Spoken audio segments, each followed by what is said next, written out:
So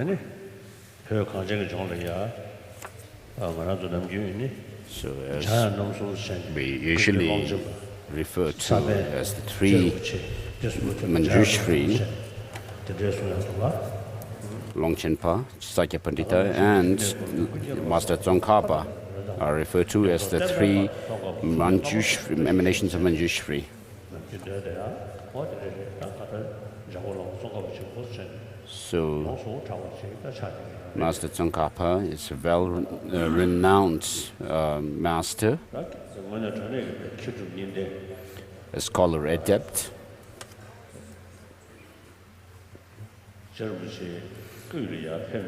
After moving to central Tibet, then at that time, in Sangpo and Nyetang, Dewachen, where there were these great monastic institutions, he studied the Dharma and became a great scholar himself. And at age 25, he wrote the garland of a golden rosary and a commentary of Abhisamaya Alamkara. And this actually Taksang Lotsawa found, Sakya Master found to be a really amazing writing of Master Tsongkhapa. So even at a young age, he became a very learned and a great scholar, and he was also was a great honest person, because when he wrote his later text, he said that he has written in his later writings that I have said such and such thing in the past in some of my other writings, and then he actually clarified his own position later on. And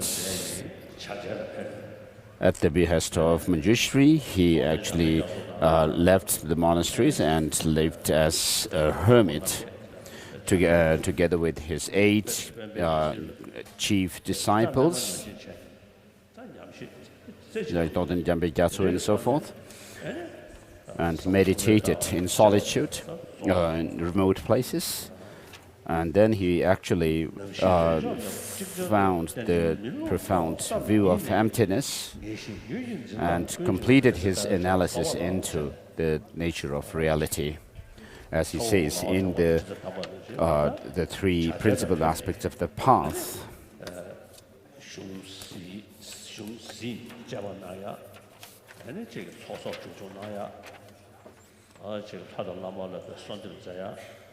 So having studied the text and then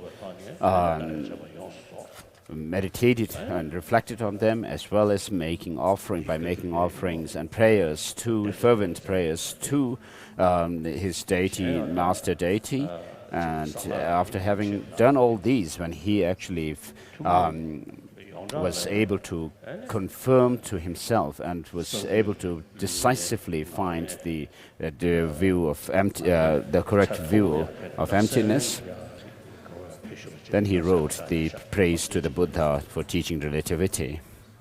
And then he also, from the tantric point of view, he realized the isolation of mind, and as we say in the prayer, the treasury of Avalokiteshvara, the great treasury of compassion, and Manjushri, the treasury of wisdom, and so forth, he was actually praised as being the embodiment of Manjushri and being the embodiment of Avalokiteshvara Manjushri, which actually this prayer initially was written by Master Tsongkhapa himself as a praise to his master Rendawa, Shunolotu, but then Rendawa actually gave it back to him, changing his name to Master Tsongkhapa's name, Losang Chagpa, and calling him the scholar, crowning jewel of the scholars of the land of snows. And so this prayer is a very blessed one. And Jerambuche. So I saw in Minyao Sunsang Sönam's writing where he says that Rendawa was a great scholar who took great interest in Madhyamaka philosophy. Until that time, perhaps it may be the case that there was not so much interest in the middle way.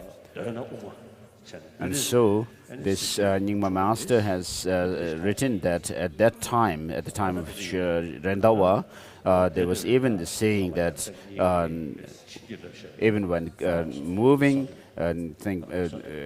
people think about a middle way, and while sitting also they think about middle way. And so wherever they are, they only think about middle way. So Master Tsongkhapa was a disciple of Rendawa, and it's not only the case that we should say that he was a great scholar and having the visions of deity and so forth, but if you look at the 18 volumes of his writings, you can actually infer from them that he was in fact an excellently great scholar. And if you in fact look into the tantric texts like the commentary on the 5 stages and so forth, you can see he was writing from his own experience. And so we also have to keep our faith in the Master Tsongkhapa and say our prayers. The main prayer is the Jangchup Lamdron's secret biography of. And so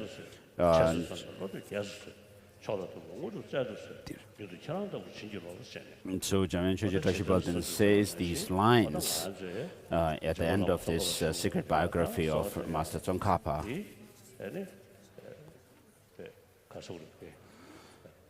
May the innate wisdom of great bliss reign throughout the world. May the stains of erroneous, page 18, may the stains of erroneously grasping mind and its objects be uprooted, and may all be inspired quickly to become like you, O Gaden Lama, and so forth. So we have a notion that everything will be actually gifted to us by the deities. Although the Buddha himself has said that he does not rinse or wash away the sins of sentient beings and so forth, but some of us are quite strange. We think that the blessings will come from the lamas, and the spiritual feats will come from the deities, tutelary deities, meditation deities, and then the enlightened activities will come from the dakas and dakinis and so forth. And then we don't actually do anything by ourselves, but only think that these blessings and so forth will come from the masters, gurus, yidams and deities and so forth, and actually become rather complacent in our practice. So it's almost like we are doing things as if we actually believe in a creator God. So this is totally wrong. As the Buddha says, you are the master of yourself. So you have to actually achieve these attainments through your own effort. And so as this prayer says,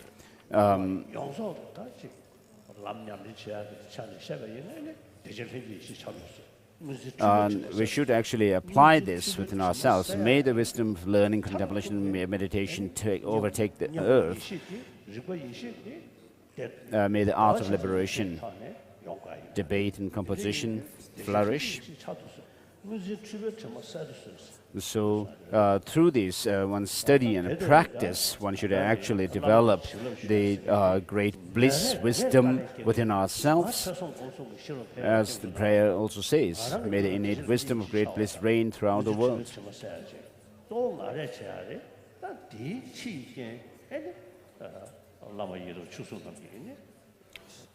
And so, accordingly, you should see that you should actually put effort in studying and practicing the Dharma, and having done that yourself, having put your own effort and practiced the Dharma, then as a condition, external condition for your practice to go successfully, then you should pray to the lamas, idams, and so forth. So otherwise, if you go to the Christian monasteries, you'll see how simple life they live. The Christian monks live a very humble and simple life, and also the Hindus practitioners do the same. And so, in practicing the Dharma, we have to use our intelligence and then make transformation within ourselves, what we aspire. And therefore, we have to develop the understanding or insight into emptiness. Sarchin Rosal Gyatso, in his prayer to the Vajrayogini, says, so this fatigued child takes rest in the forest.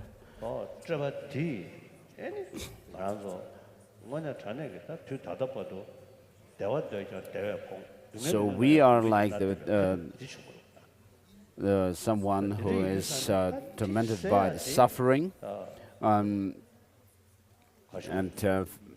who feels fatigue through our reification of things, and therefore we are rather living a very tired life in samsara. And so why this happens is because of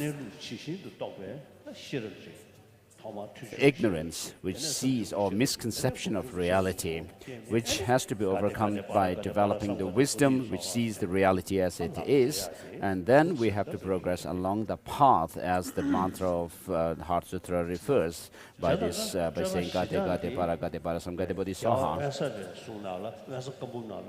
So how do you overcome this reification that is within us?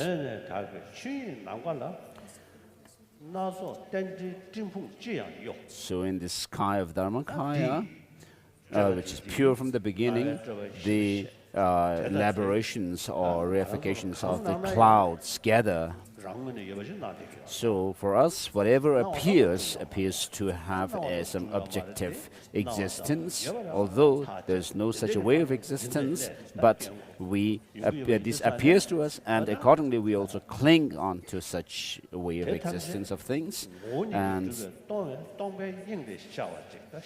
so these myriad of things come from the spots of emptiness. And so how do we overcome this reification?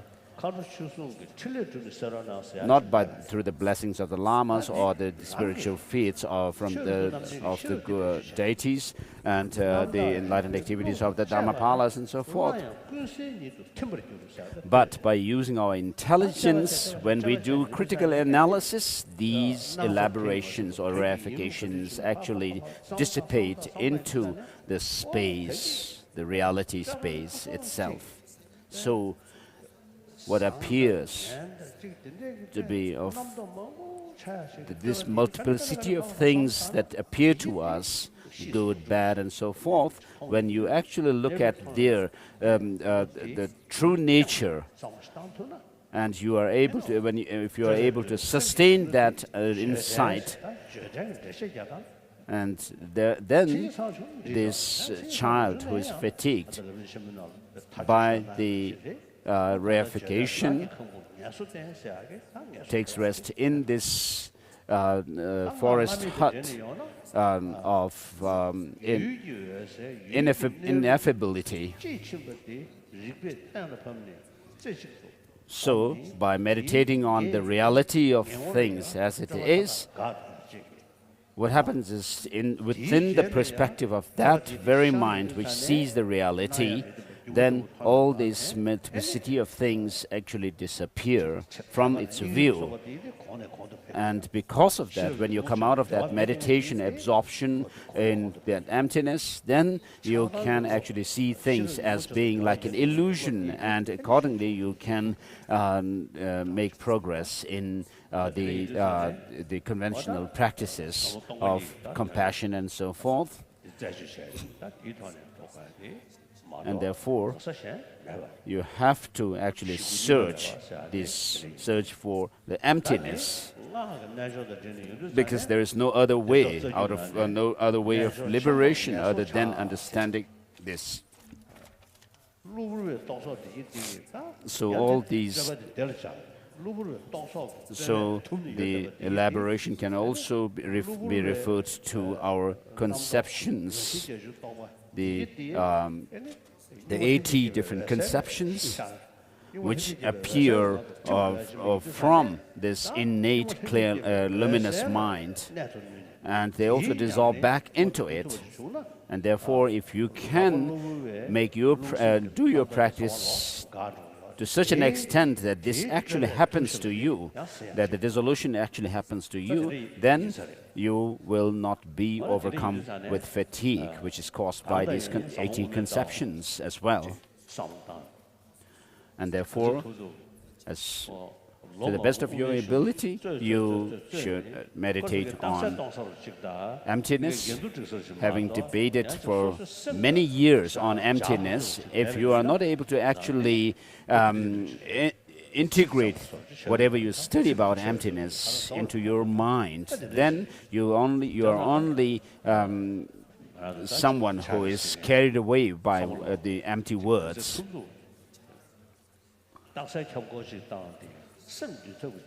So even when you debate a single word, you should actually use that understanding to tame or subdue your mind. So beginning with your initial class in philosophy, the teacher actually has to introduce the students to this, that whatever they study and they debate on should be integrated within their mind and not be complacent about that, so which is not good. And therefore, I would like to request you to please combine your study, reflection, and meditation. Of course, there's no need for me to ask you to do this, but I just plead you to do that. So it's about at around 10 o'clock we'll say this prayer of Master Tsongkhapa, so that I will also get some rest, and also the chant master would have to clear his throat for this.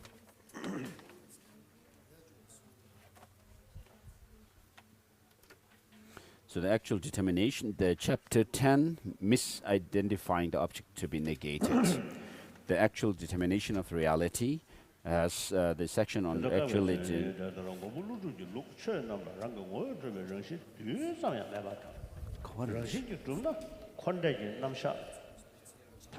Page 139, I'm sorry. How those systems of contradict this distinguishing feature of Madhyamaka. So thus the system of Nagarjuna the protector is that. So when the meaning of, if you can actually understand the meaning of lack of inherent existence as meaning that things are dependently arisen, then it's really effective. So this has a very powerful potential or power to dispel both the extremes of nihilism and eternalism. So, in Nagarjuna's system, the things themselves as such, on which we establish emptiness, are not denied.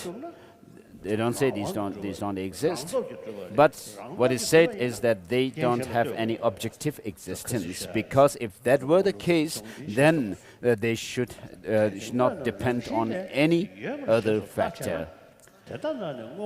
So, as Nagarjuna says in the 24th chapter of Madhyamaka Karika, if you view things to have some objective existence, intrinsic existence, then you would also have to say that things do not depend on causes and conditions. So, just as an effect depends on a cause, likewise, the cause also is posited in relation to its effect. So although at the time of the cause itself, the effect has not yet arisen, but because the cause is going to give rise to that effect, it is called a cause. And therefore, in whatever situation, whether arising, abiding, or disintegrating, so we actually use a lot of conventions, although things may not be here right now, but because things will come in the future, we say, well, such and such thing is this and that. And therefore, the reason to prove that things have no intrinsic existence, the effects of what influences something else, and therefore, when we see things that are related to each other, it shows that something is dependent on something else, and therefore, being dependent and being independent are mutually exclusive. Either things have to be one or the other. So this is something which is obvious to us. And therefore, because things are dependently arisen, because things are dependent, therefore, they don't have any independent existence. And therefore, they arise in dependence on causes and conditions. And therefore, that things can be posited only through name and our concepts. And therefore, they are merely in name and in name and concept. And to this, to what is conventional, nothing can, no other conventionality can undermine it. No other conventional cognition can undermine it. And also the ultimate analysis into things will not undermine it. And therefore, they are said to be conventional. So if things have any intrinsic existence, then the cyclic existence and samsara, nirvana and so forth would be impossible. So reading through the text, since it is inappropriate not to give those teachings, all the teachings on bondage, freedom and etc. should be set forth. Thus, you definitely must assert the absence of intrinsic existence. However, you misinterpreters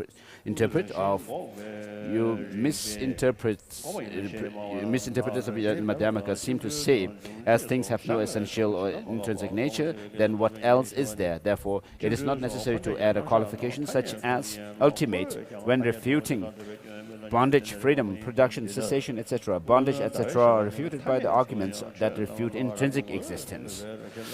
If you say this, think about how you should not contradict that which allows you, in the absence of intrinsic existence, to posit bondage, freedom, arising, disintegration, and so forth. Objection. This Master Chandrakirti holds that teachings on cyclic existence and nirvana, bondage, freedom, etc. are made conventionally, and we also accept these conventionally. Hence, there is no fault. And the reply, this is not reasonable.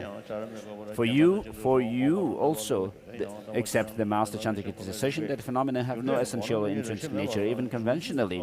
The argument refuting intrinsic existence must refute it even conventionally, and you claim that the argument refuting intrinsic existence also refutes bondage, freedom, etc. Therefore, it is quite clear that in your system, bondage, freedom, and so forth are refuted even conventionally. In brief, if you claim that the absence of intrinsic existence contradicts bondage, freedom, production, cessation, etc., then it will be impossible in terms of either truth to give the full and correct teaching on nirvana and cyclic existence within emptiness, the emptiness of intrinsic existence. You have therefore denied the unique feature of Madhyamaka. If you claim that the absence of intrinsic existence does not contradict bondage and such, then you are left without any good reason with which to support your claim, without having to add any qualification such as ultimate to what is negated. The argument refuting intrinsic existence also refutes production, etc. Therefore, if the argument refuting intrinsic existence refutes cause and effect, then you are asserting that production, disintegration, and such are impossible in the absence of intrinsic existence. In that case, it is quite clear that your position does not differ in the slightest from the essentialist argument set forth in the 24th chapter of Nagarjuna's Madhyamaka. If these were all empty, there would be neither arising nor disintegration. It follows that for you, the noble truths would not exist. Nor does your position differ at all from the essentialist arguments set forth in Nagarjuna's refutations of objections. If all things are completely without intrinsic nature, we are on the next section, how Madhyamaka responds to those who neglect the distinguishing feature of Madhyamaka. So reading the quotations from Master Nagarjuna's fundamental treatise. So as I said, explained earlier, you take your own fallacies and then turn them into ours, like someone who while riding on a horse forgets that very horse. So this is about intrinsic, accepting intrinsic existence. So if you regard things as existing intrinsically, then you regard all things as having no cause or conditions. Also, if all these phenomena were not empty, there would be neither arising nor disintegration. If it would follow that for you, essentialists, the Four Noble Truths would not exist. And there are other such passages. Therefore, it is clear that those who argue, if there is no essential or intrinsic existence, then what else is there, have unquestionably failed to distinguish between the seedling's lack of intrinsic existence and a seedling's lack of existence. Because of that, they have also failed to distinguish between the existence of a seedling and the existence of a seedling by way of its own essence. Therefore, they clearly hold that whatever exists must exist essentially, and if something is not essentially existent, then it does not exist. Otherwise, why would they claim that the arguments refuting essential existence refute mere existence and mere production and cessation, etc.? They claim that insofar as seedlings and such are asserted to exist, they must exist essentially, and they claim that if seedlings utterly lack essential existence, they must be utterly non-existent. In taking these positions, they deniably fall to both extremes of permanence and of annihilation. Thus, their perspective is no different from that of the essentialists. For Chandrakirti's commentary on Aryadeva's 400 stanzas clearly states, the essentialists say that whenever things exist, there is essence. As they see it, without essence, these things would be completely non-existent, like the horn of a donkey. Therefore, these essentialists cannot avoid being proponents of both extremes of permanence and of annihilation. Consequently, it is difficult to reconcile all of their explicit assertions. The glorious Chandrakirti distinguishes intrinsic existence from existence. He also distinguishes the absence of intrinsic existence from non-existence. Unless you know this, you will no doubt fall to both extremes, and thus you will not know the meaning of the middle way, which is without extremes.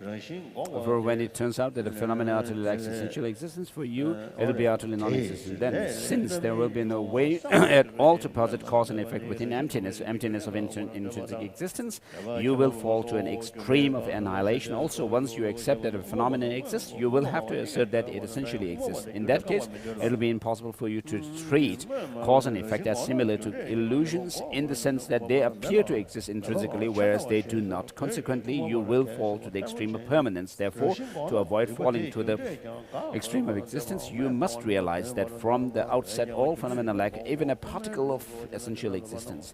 And to escape the extreme of non-existence, you must develop definite knowledge that things such as seedlings nevertheless have the power to perform their own functions. That is, they do not turn into non-things which are empty of the capacity to perform functions. A clear differentiation between the absence of intrinsic existence and non-existence is set forth in Chandrakirti's clear words.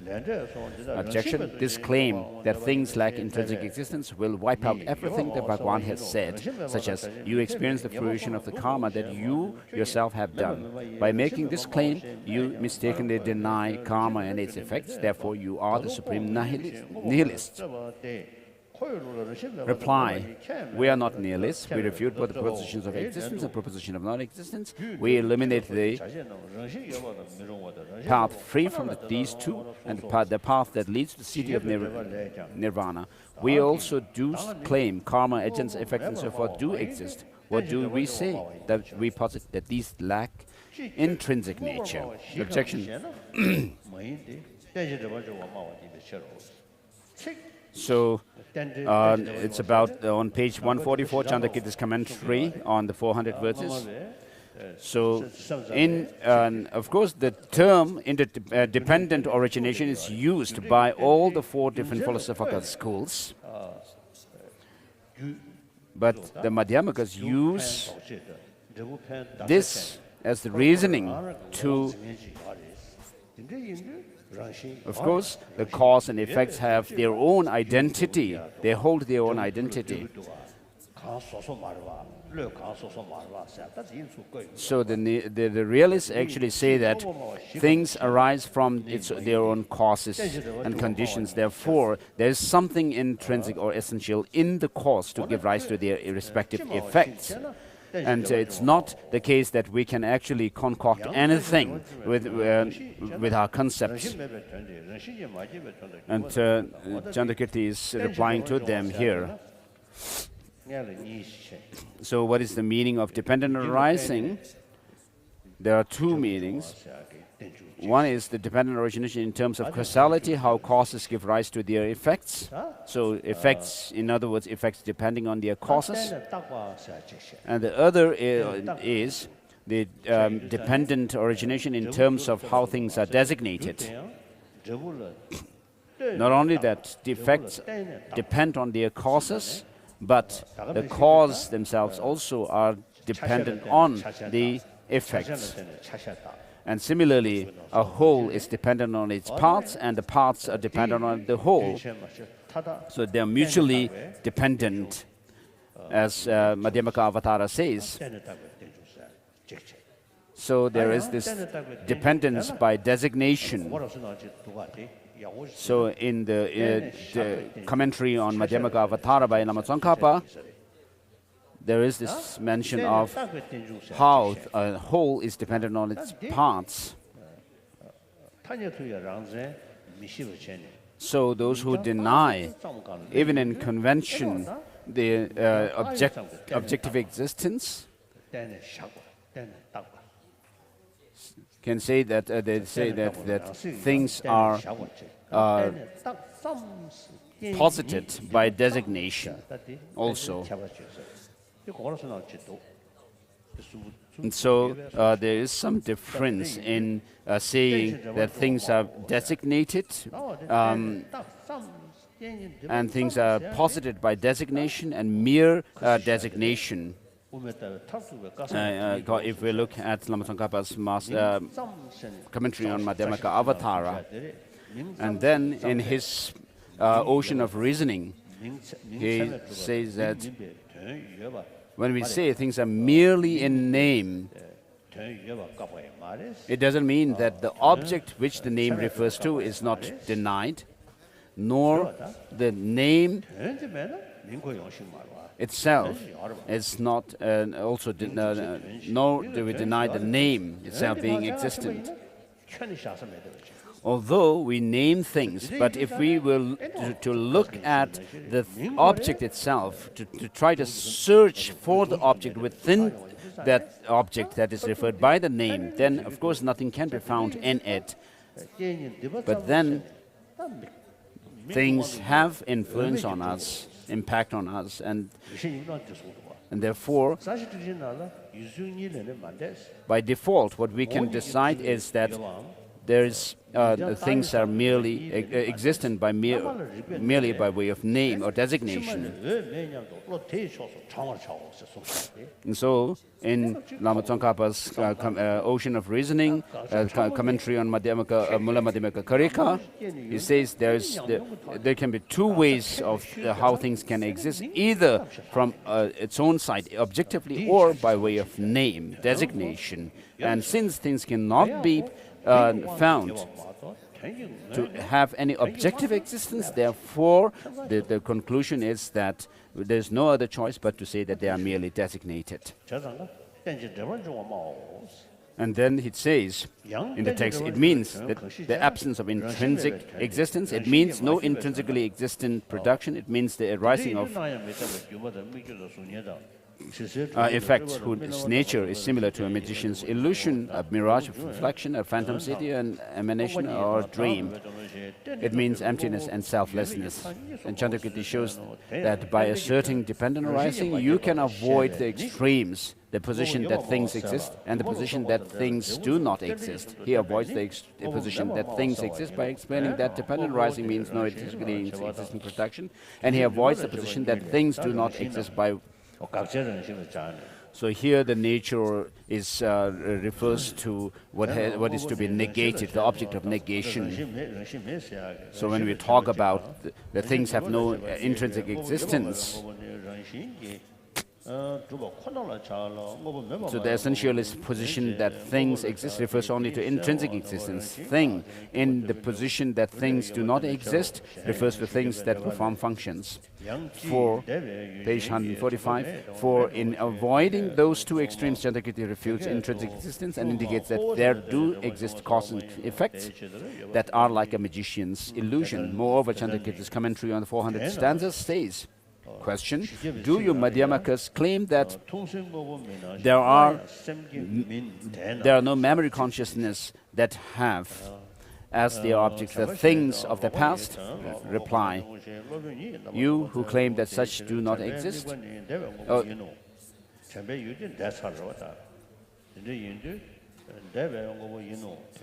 you would claim that such do not exist. We do not eliminate dependent arising. The Master Aryadeva himself gives a precise statement of how memory exists. And there is a quotation from Aryadeva's 400 verses.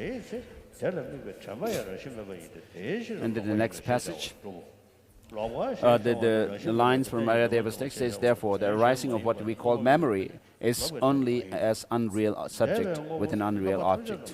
Therefore, what memory observes is something in the past. If the past thing essentially existed, then the memory of it would be observing an object that essentially exists. Therefore, that memory would be essentially existent. So the memory would actually remember the thing by coming in contact with the thing. But insofar as that past thing lacks intrinsic, the memory observing it also lacks intrinsic existence. Therefore, Aryadeva has established that the past object and the memory of it are unreal. Unreal means only lacking intrinsic existence and dependent arising. It does not mean the non-existence of things that can perform functions. A past thing is not entirely non-existent because it is an object of memory and its effects can be seen. It also does not essentially exist, for if it did, it would have to be permanent and it would have to be directly apprehensible. Chandrakirti says that these past objects and such are not utterly non-existent and are also not essentially existent. He explains that unreal or false means being a dependent arising and does not mean that things do not exist. Therefore, if you claim that these phenomena are essentially existent, then you are a proponent of real things. You have fallen to the extreme of intrinsic existence. However, to hold that these phenomena are simply existent does not make you a proponent of real things or a proponent of a real existence. Similarly, if you hold that internal and external things are non-things, devoid of the capacity to perform functions, then you are propounding the non-existence of things, and you have fallen to the extreme of non-existence. However, you do not fall to an extreme of non-existence by saying that things lack intrinsic existence. Some Tibetans who claim to be Madhyamakas do not distinguish utter non-existence from the absence of intrinsic existence and do not distinguish essential existence from mere existence. They hope to avoid falling to the extremes of existence and non-existence simply by saying, we do not claim that things are non-existent. We say that they are not existent. We do not claim that things exist. We say that they are non-existent, not non-existent. This is nothing but a mass of contradictions. It does not in the least explain the meaning of the middle way. For when they refute others, they perform their refutation via an investigation of whether or not something intrinsically exists. Therefore, they have to limit the possibilities to two. It intrinsically exists, or it intrinsically exists, or it does not. Yet, in making their own assertions, they claim there is something that is neither of those two. Why should they have to limit the possibilities to two when they investigate something to see whether or not it intrinsically exists? Because if there were a third possibility beyond these two, it would not be reasonable to investigate the question, which is it, intrinsically existent or not intrinsically existent? It would be as though there were a color and someone asked, is it blue or is it yellow? Limiting things to two possibilities, either intrinsically exist or they do not, derives from the universal limitation that anything imaginable either exists or does not exist. Similarly, the limitation that what truly exists must either truly exist as a single or truly exist as plural, as based on the universal limitation that anything must be either single or plural. When there is such a limitation, any further alternative is necessarily precluded. Hence, it is utter nonsense to assert a phenomena that is neither of those two, as Nagarjuna's refutation of objection says. If the absence of intrinsic nature were refuted, then the presence of intrinsic nature would be proven. Moreover, there will be always some doubt in the minds of those who make these claims, because they have no way of making a definitive list that excludes any further alternative. This is because, as they see it, the exclusion of one possibility, such as exists or does not exist, does not entail the other possibility.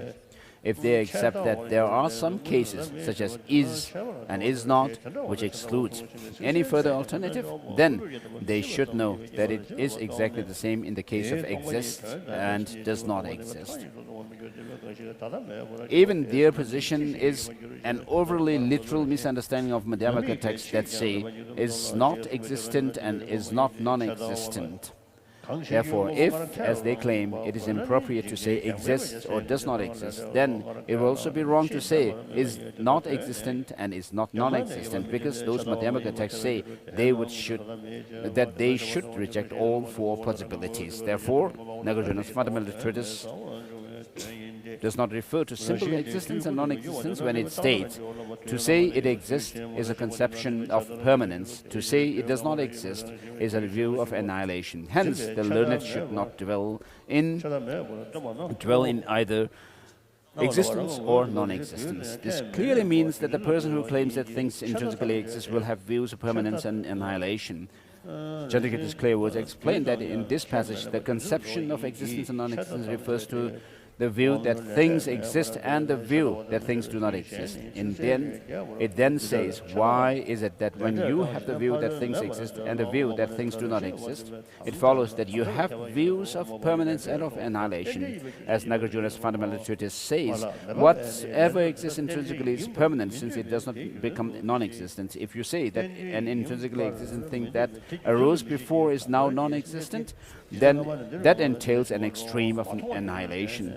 Since intrinsic existence is not overcome, something that is said to be intrinsically existent would never become non-existent. Thus, the assertion that something is intrinsically existent entails a view of permanence. Also, a view of annihilation is entailed by the assertion that there was intrinsic nature in things at an earlier time, but it has now been destroyed and no longer exists.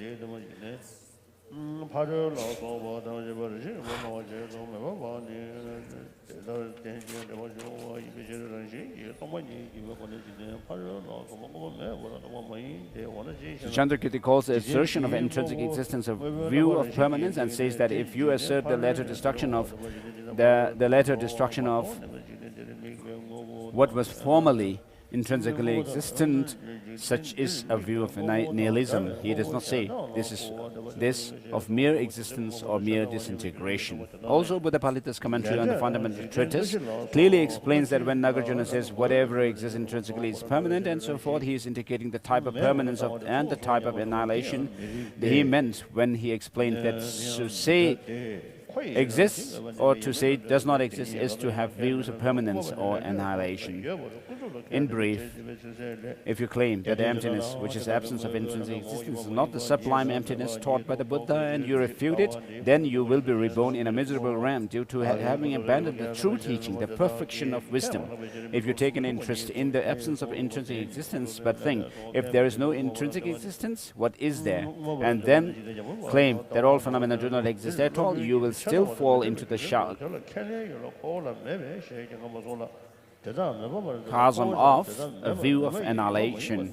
Similarly, Nagarjuna's fundamental treatise says, if they view emptiness in the wrong way, those of the limited intelligence will be ruined. Commenting on this, Chandrakirti clearly says,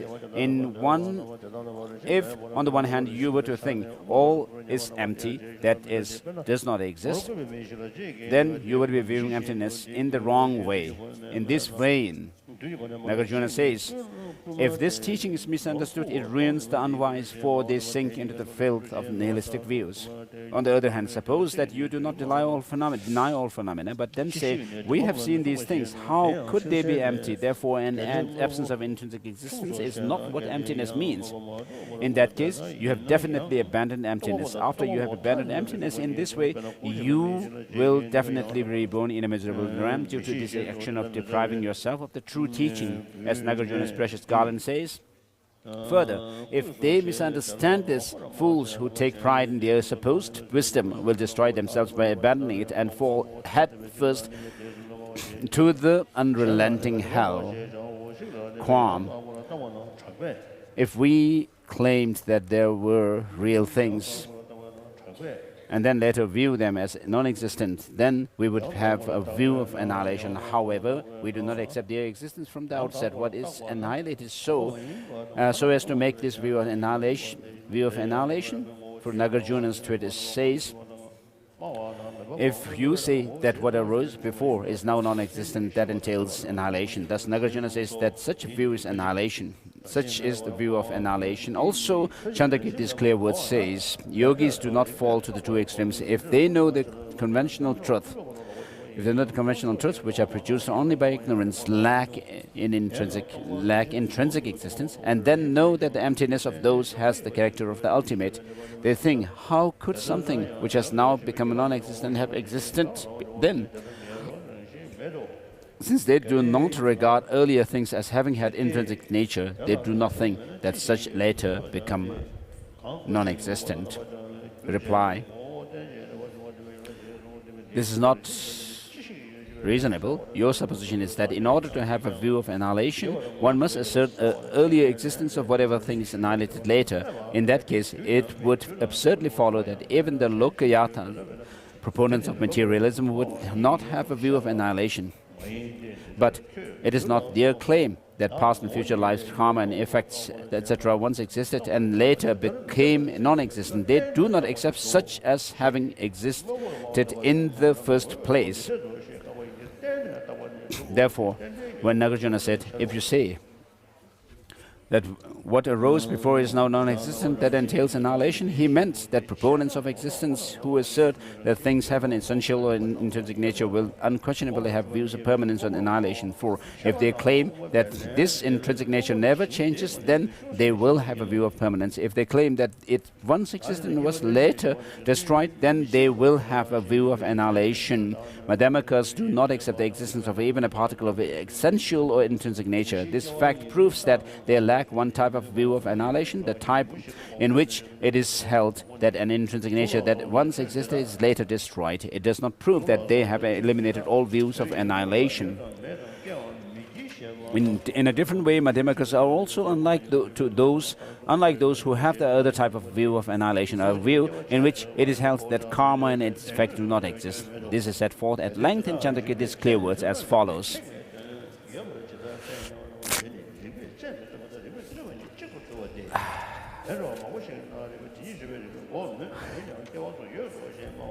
So, we've finished this chapter actually, and we are into the next chapter, chapter 12.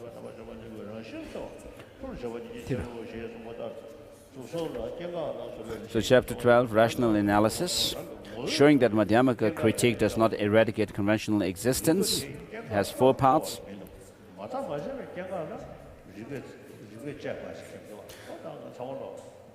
So, arising and cessation, as they are posited conventionally without doing any critical analysis into their nature, of course we can accept. We do not have to look into it.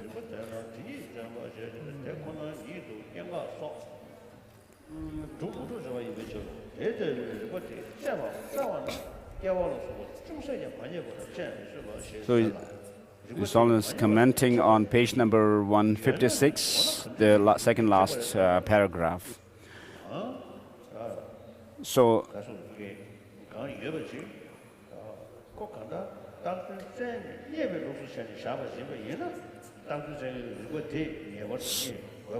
so if something were to exist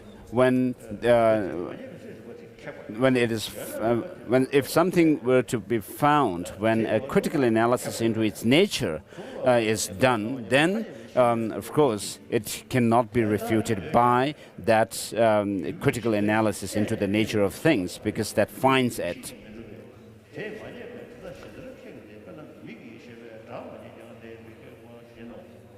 So conventional consciousness established the production and cessation of forms and such. Although forms and such exist, reasoning consciousness does not establish them. Therefore, while reason does not find forms and such, how could it refute them? For example, a visual consciousness does not find sounds, but this does not refute them.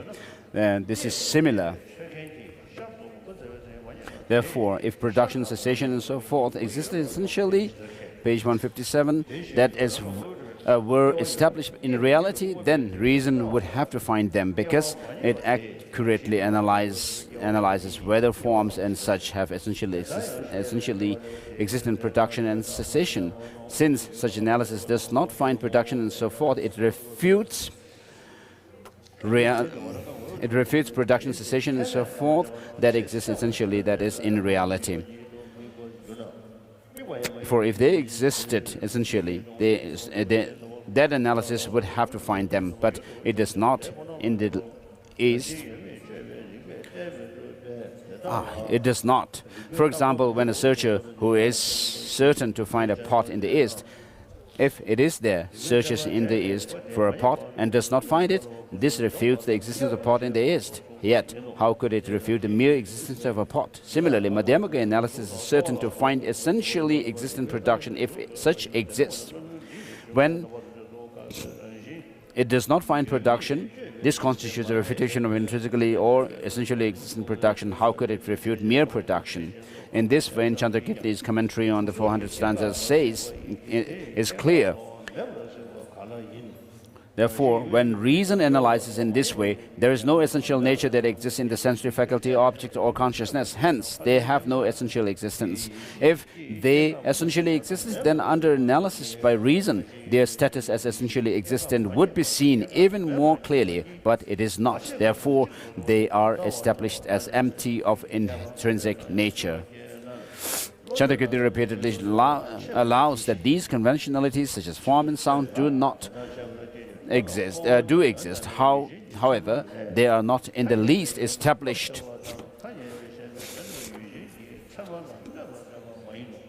by reasoning that analyzes reality, that is, analyzes whether they have intrinsic nature. Thus, the scrutiny of reason is not applied to them. Also, Chandrakirti often says that it is those who are incompetent at positing the conventionalities who claim that conventionalities are destroyed when, upon rational analysis, reason does not find them.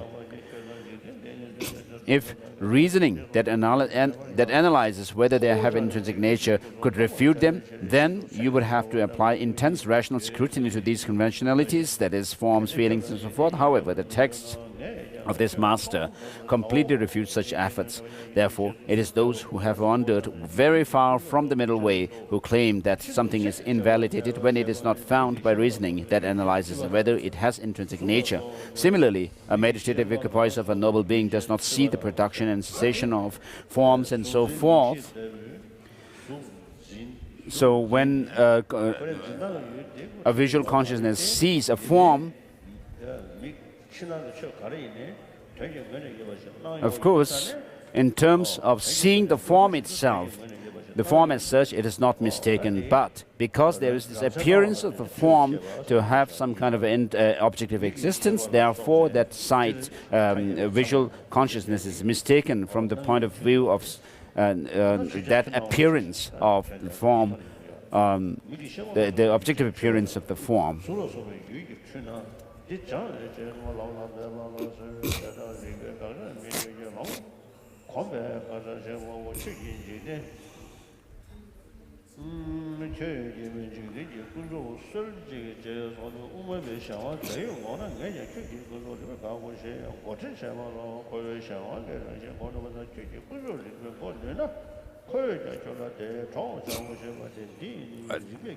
Therefore, even some earlier scholars, not to mention those today, seem to have erred by not differentiating and instead considering identical the following pairs.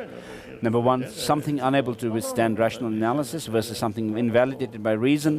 Number two, the non-perception of production and cessation by a noble being's wisdom of meditative equipoise versus the perception of production and cessation as non-existent by a noble being's wisdom of meditative equipoise. And number three, the non-discovery of production and cessation by a reasoning consciousness which analyzes whether they intrinsically exist versus the discovery that production and cessation are non-existent. Therefore, the intelligence should analyze this in detail and make careful distinctions.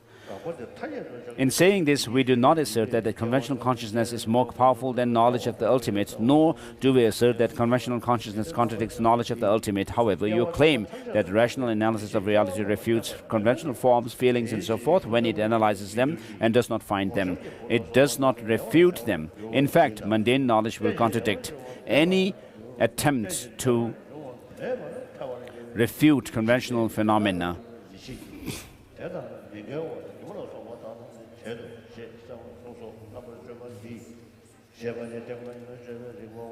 So page 195 finished. 59, I'm sorry. 160, on to 160. The passage referring to the barren woman should be understood as follows. If reason refuted production, then production, like the son of a barren woman, the horns of her hair and such, would be a non-thing, empty of all function. In that case, there would be a fallacy that dependent arisings would not exist. We are wary of that. Hence, we do not say that it is like the non-production of something devoid of the capacity to perform functions, such as the son of a barren woman. We say that production is like a magician's illusion and so forth. Therefore, we refute truly existent and not or intrinsically existent production. Also, Chandrakirti's commentary on 400 stanzas says, objection. And so also comment on this quotation from Chandrakirti.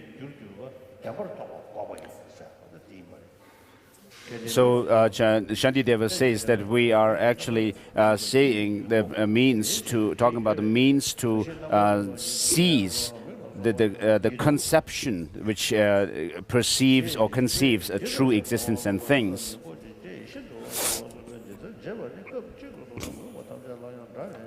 So hence Chandrakirti very clearly states exactly what reason does and does not refute. Therefore, once he makes these distinctions in one passage, they must be applied even when they are not stated in all similar passages throughout the text. Therefore, reason refutes essential existence, objective existence found on the side of the thing itself. It does not refute mere existence. Since he says that reason is intent on seeking intrinsic nature, reason seeks to discover whether something intrinsically exists. Therefore, this means that a refutation by such analysis is a refutation of intrinsic existence. Hence, distinguish these two. Chandrakirti does not refute that such instances are results of karma. Moreover, he says that Madhyamakas must assert this. The continuation of that passage says, therefore, the learned do not subject worldly objects to the analysis just explained, that is, the analysis congruent with the perception of reality. Instead, they accept that worldly objects are simply the inconceivable results of karma. They accept the whole world as though it were an emanation projected by another emanation. So, when you present the two truths, does the line of reasoning that establish ultimate contradict the presentation of conventional? It does. If it does, then your presentation of the two truths contradicts itself. In that case, how can you have perfected the skill of presenting the two truths? If, on the other hand, there is no trace of internal contradiction in your presentation of the two truths, then it is a contradiction to claim that the line of reasoning that established the ultimate refutes the presentation of conventionalities. Chandrakirti's clear words also says. So, unskilled in ultimate.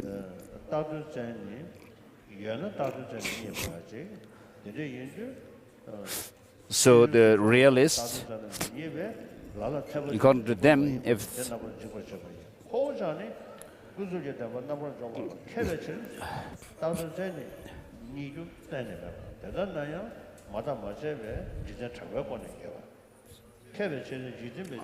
you sometimes apply analytical standards inappropriately and destroy the conventional. And because we are skilled in positing conventional truths, we stay with the world's position and we use its conventional standards to overturn the standards that you set so as to eliminate the category of conventionalities.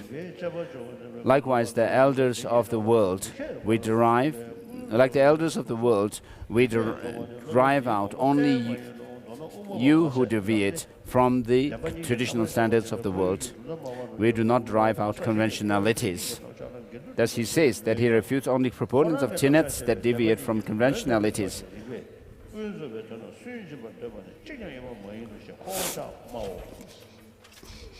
161 finished. So while remembering the good qualities, excellent qualities of the body, speech and mind of Master Tsongkhapa, we'll say the prayer of Master Tsongkhapa written by Kedubje, and after that follow it with song of mystic experiences of Lama Tsongkhapa. And then we'll also say the prayer of Lama Tsongkhapa and his two disciples by the first Dalai Lama, which is called Shar Gangrima.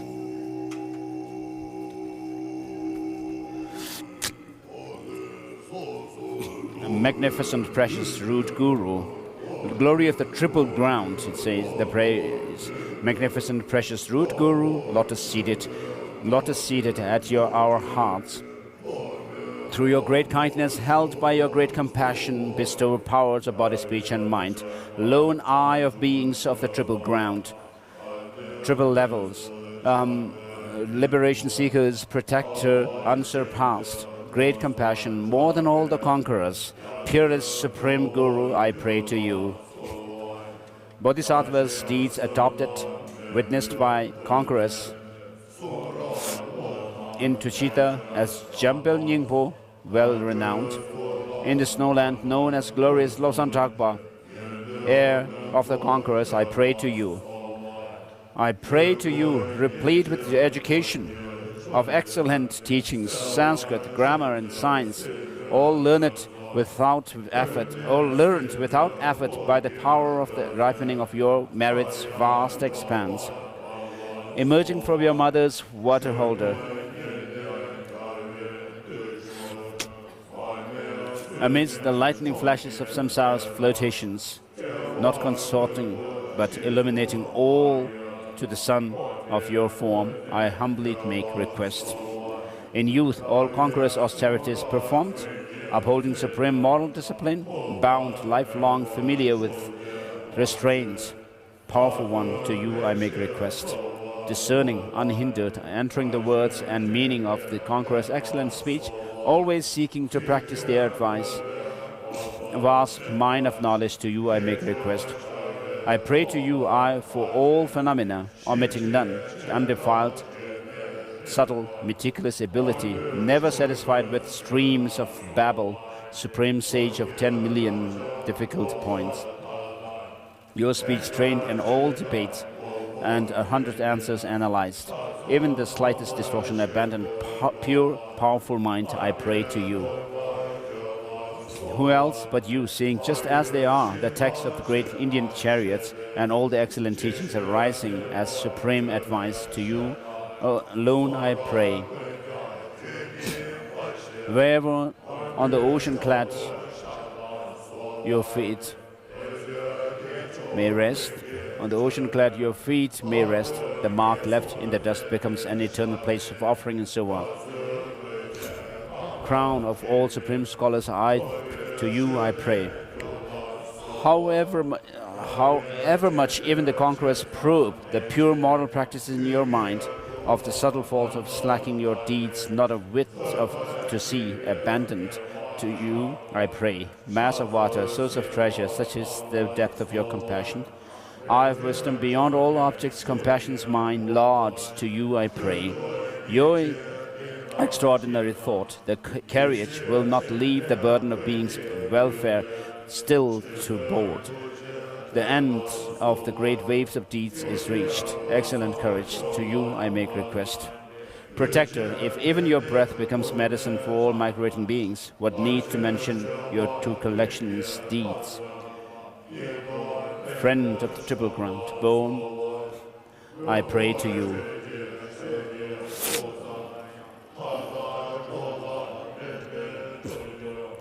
Daily from Manjushri straight to you, a nectar stream of teachings, eloquence. This 3 times conqueror's mind essence distilled, continuum uncut, to you I make request. Called son of conquerors on the lotus grove of teachings in this world, directly praised by protector Mepam as Ajita, as supreme, sweet sigh of relief, I pray to you. Victory flag of countless Buddhas, seen by many mighty yogis, direct blessed, Saraha Luihipa, and the rest, totally pure, supreme, I pray to you. Nagarjuna, Avayadeva, Buddha Palita, life blessed by Chandrakirti's flowers. Then, in subtle suchness, stains of error, all cast aside, I make request to you. I pray to you, never distracted, good in meditation, supreme concentration, in absorption on sky-like suchness, and afterwards in illusion-like mind. Indistinguishable from Lord Vajradhara in analyzing precise in the ocean of Vajrayana, the ultimate of the subduous excellent teachings, Supreme Lama, to you I make request.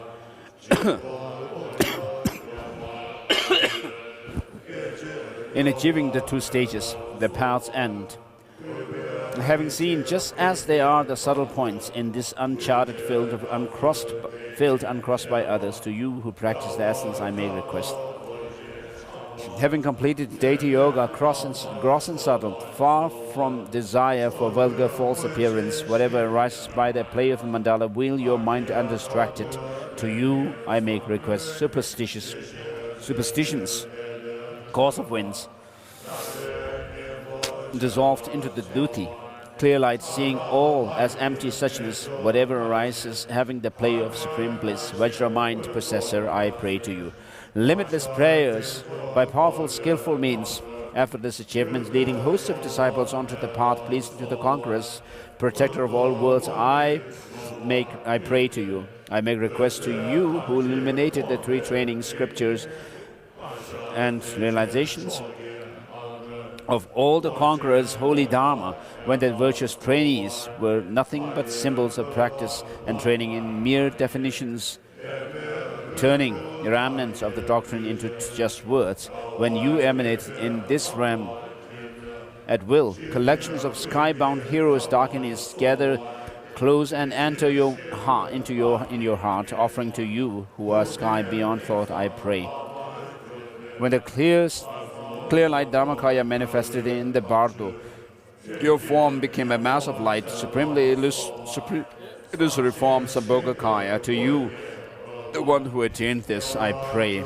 From this day on, in all my future births, by respectfully offering to your lotus feet, listening to your words, bless me to accomplish your body, speech and mind what pleases you, having abandoned all desire for pleasure and selfish peace, riches and honor, the appearance of this life. Bless me never to part from supreme bodhicitta, the thought to help all migrating beings.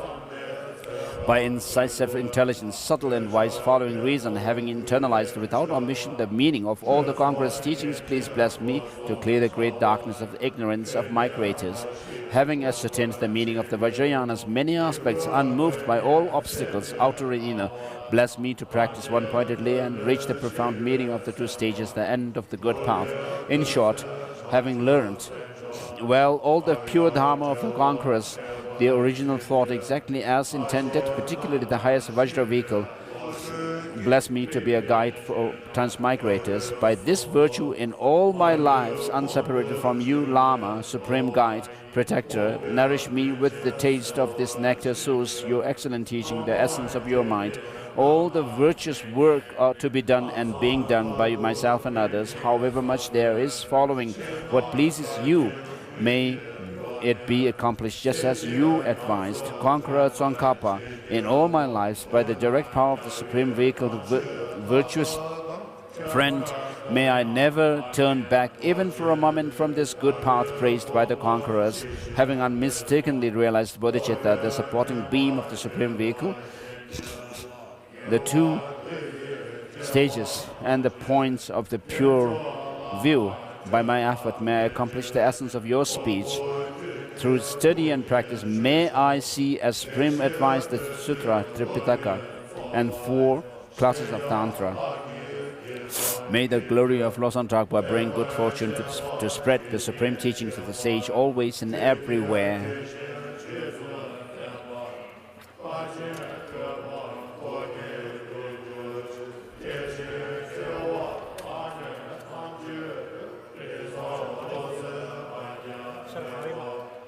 Chớ còn nếu mà đều chớ còn mà mẹ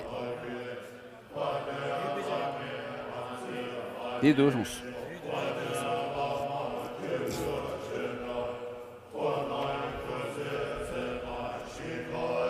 이게 전조 상보 진짜 전조 권나라 다소 교와 교라 되지 소와 답에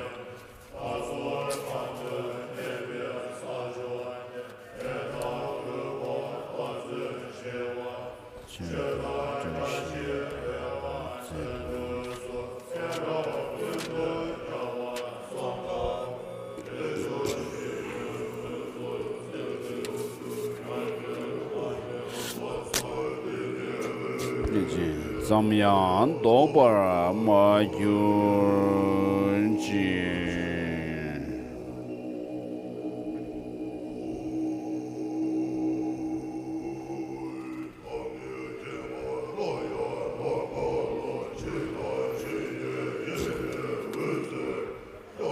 sun-like prince of the conqueror, whose wisdom vast as the heavens has the brilliance of knowledge that sees what ultimately is and what merely seems to be.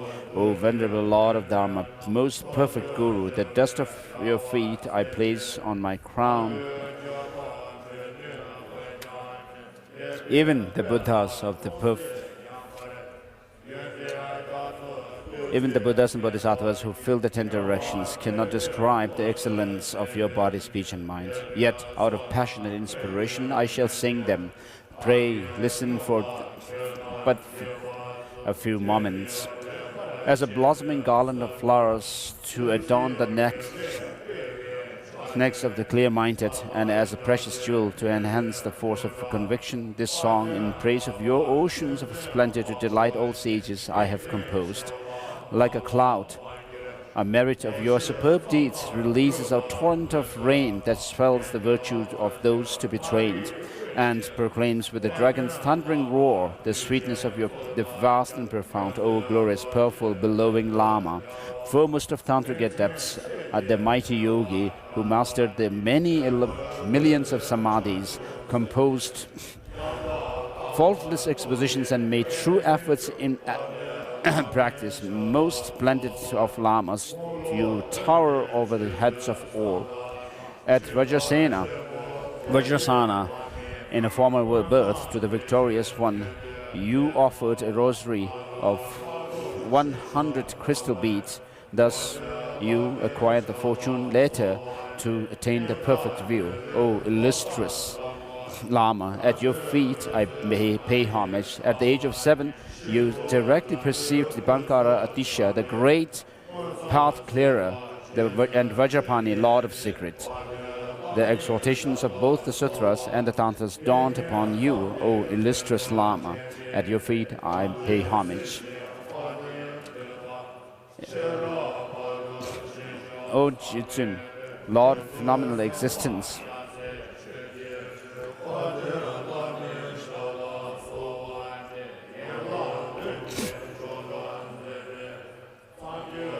you directly perceived Manjushri, Bodhisattva of wisdom of emptiness, as the color of a perfect sapphire. O illustrious Lama, at your feet I pay homage. From this time onwards, O High One, whenever you desired to, you could invoke Manjushri, treasure of endless wisdom, and constantly listen to the teaching of both the Sutrayanas and wisdom and Tantrayana secret assembly. O illustrious Lama, at your feet I pay homage when practicing the 7-limb ritual of the 35 purification Buddhas. Continually and clearly you beheld them and all their forms, mudra symbols. O illustrious Lama, at your feet I pay homage.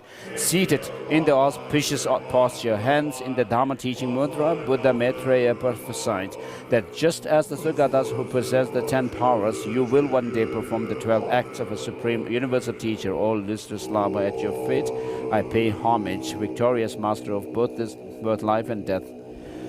Truth visions you've received of Amitabha Buddha, the medicine Buddha, and that teacher of men and gods, Shakyamuni, prince of the Shakya throne, each with a retinue vast as the oceans. O illustrious Lama, at your feet I pay homage.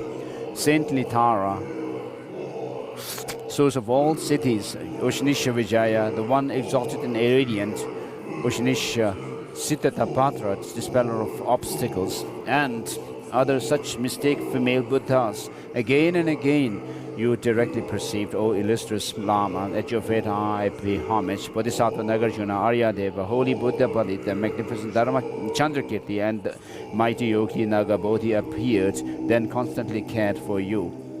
O illustrious Master, at your feet I pay homage. Exalted as Sangha who delights the 3 worlds, the brother of Vasubandhu, a second Buddha, and Dignaka, child of Manjushri, appeared to and then constantly care for you. O illustrious Lama, at your feet I pay homage. Dhammakirti, a moon amongst teachers, as well as Gunaprabha, Shakyaprabha, Shandideva, and the glorious Abhaya Kara,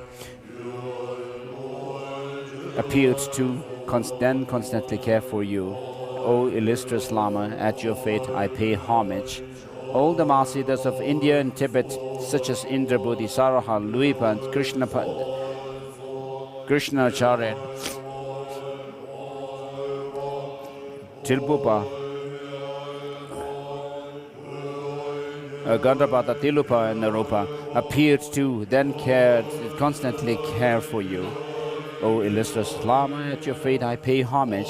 Clearly, Manjushri prophesied that relying upon these lineages, you will produce colossal spiritual boons for yourself and for all sentient beings.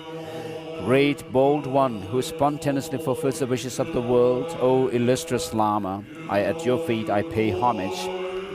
When the samadhi of the yoga combining mental tranquility with cognition of emptiness increased like the waxing moon, you beheld the form of the destroyer Yamantaka, opponent of Lord of Death, complete with all mudras and expressions. O illustrious Lama, at your feet I pay homage. Having touched your heart to the wisdom, having touched your heart with the wisdom sword of Manjushri, a stream of undefiled ambrosia flowed into the depth of your being, spontaneously arousing the propitious absorption of highest joy. O illustrious Lama, at your feet I pay homage. Prayer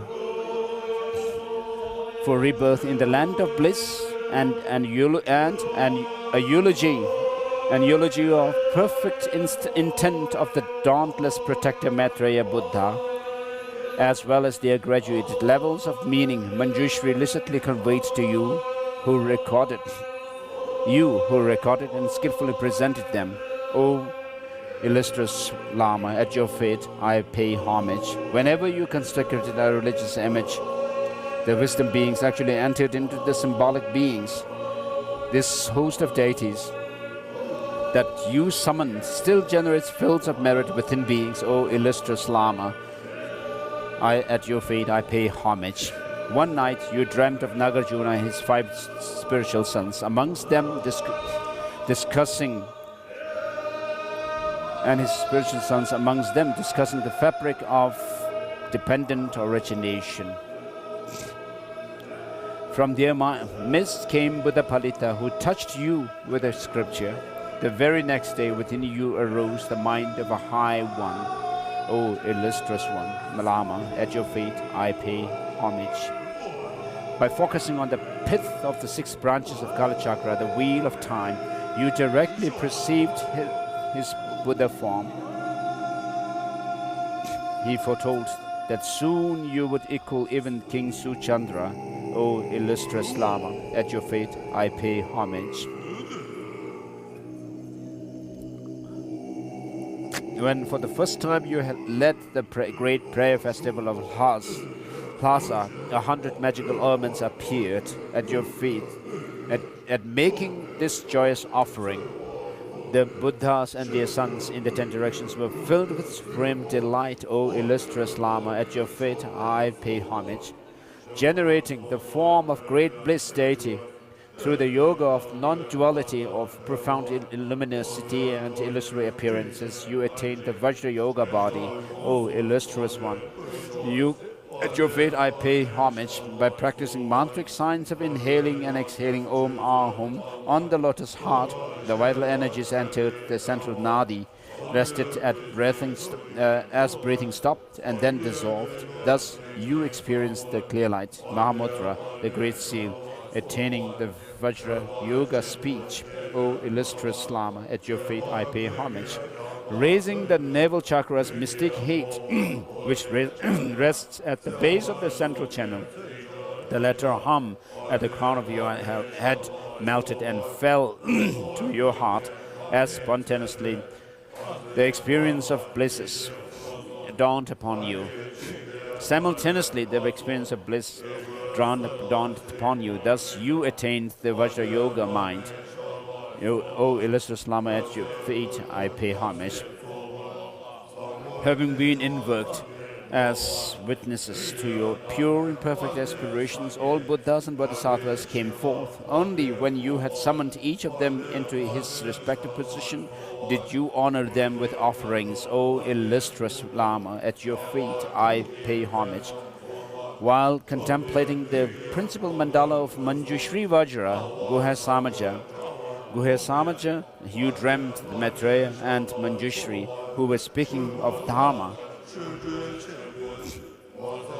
passed down to you a jeweled vase brimming with water, portending that you would master all teachings. O illustrious Lama, at your feet I pay homage. On a throne adorned with precious gems sat the omniscient Gradual Lama. What? The omniscient Buddhan Rinjendrup. The text of Guhe Samaja root Tantra he gave to you, exhorting you to be its keeper. O illustrious Lama, at your feet I pay homage. Accepting this responsibility, with mudras and mantras, thrice you touched the text to your hand. He touched the text to your hand. By its blessings, it became obvious that the Tantra of separating and mixing, obtained by Marpa of the southern hills, or is the true oral tradition of the exalted Nagarjuna. O illustrious Lama, at your feet I pay homage. Your mind absorbed in the mystic circle of Heruka, Chakrasamvara, the wheel of perfect bliss, myriads of dakinis of the outer, inner and secret places made your offerings of Vajra songs, transporting you in ecstasy. O illustrious Lama, at your feet I pay homage. In meditation, destroying the forces of darkness, you beheld that radiant Buddha, mighty demon tamer, having an aura as pure as burnished gold, more brilliant than a million suns. O illustrious Lama, at your feet I pay homage. Your being, having become indivisible from the body, speech and mind of all the Buddhas, the might of the power of evil was subdued, as the Dharma protectors crushed the demon families. Shrieks of defeated satanic forces resounded across the universe. O illustrious Lama, at your feet I pay homage. These multitudes of Dharma protectors that you brought under control in a previous eon had been subjected by Buddha Vajradhara to guard your doctrine. With profound reverence they work this still. O illustrious Lama, at your feet I pay homage. That you would, after entering Parinirvana, sit in the presence of a dauntless Maitreya in Tushita, pure land of joy, and would be known as wisdom essence, was, O Lord of life, rightly prophesied by both Manjushri and Vajrapani. O illustrious Lama, at your feet I pay homage. By the strength of this eulogy sung from the depths of pure love, may the afflictions of beings limitless as the sky be extinguished. In this and all future lives, may all be nurtured by true teachers and embraced by the sacred Dharma. May the innate wisdom of great bliss reign throughout the world. May the stains of erroneously grasping minds and its object be uprooted. And may all be inspired quickly to become like you, a Jetun Lama.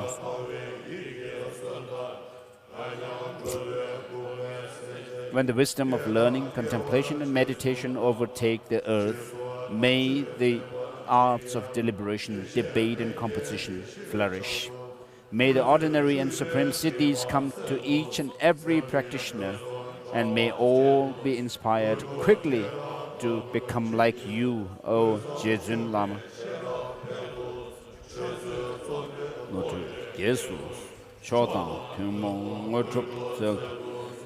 By the limitless oceans of merit having presented like the Samandabhadra, clouds of offering spanning the sky, of having bared every negative imprint and downfall accumulated since infinity, of having rejoiced in the spirituality of those on the paths of enlightenment to enlightenment, and of having besieged the lamas to turn the wheel of Dharma and not to enter parinirvana, may all beings experience peerless samadhi, may goodness swell like the waxing moon, and may the doctrine of the omniscient Tsongkhapa thrive until time's end.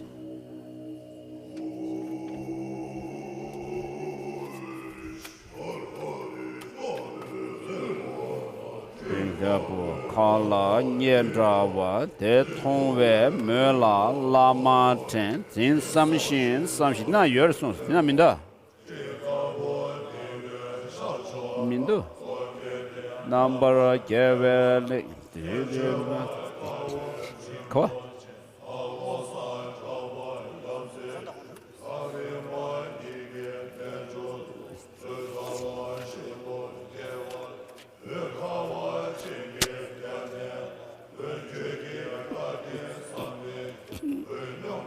So the kindness of the Guru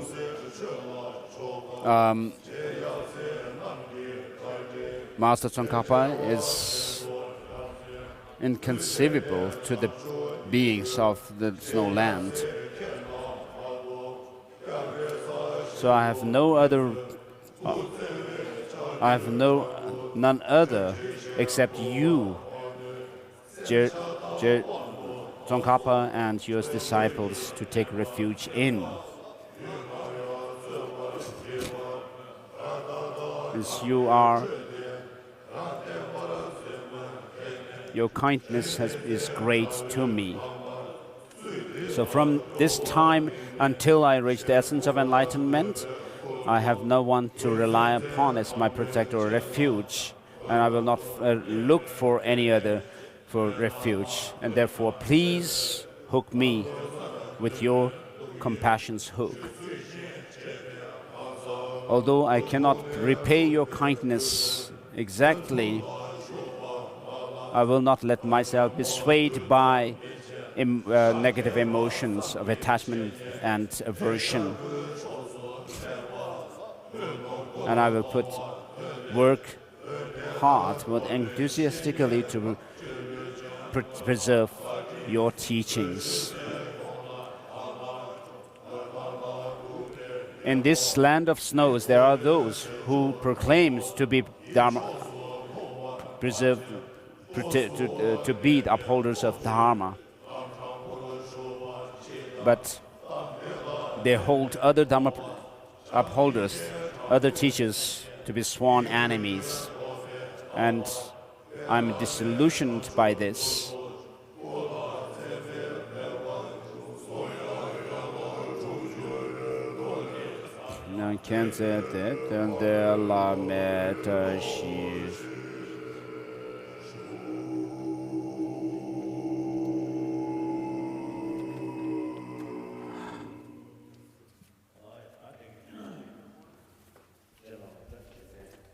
So with this, we have remembered Master Tsongkhapa and invoked his blessings. We've finished doing this.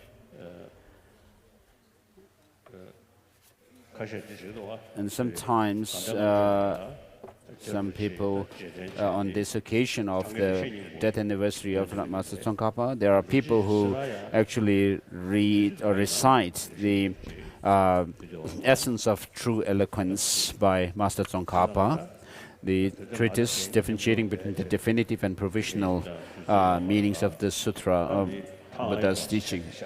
So I would not have be here if there are people who, in Sera Monastery, they do this. People gather together to recite this text. So if you, whether you are gathering here in this hall or you are gathering in your own rooms or somewhere, it would be good to recite this, the whole text, or if not, in just the Madhyamaka part, it would be an offering in terms of practice to the Master Tsongkhapa. It would be very good. So with regard to the cultivation, training in the mind of the altruistic intention, bodhicitta, there is no greater text than Shantideva's Guide to Bodhisattva Way of Life. And with regards to the Madhyamaka treatise, there are these texts by Master Tsongkhapa himself. So the text,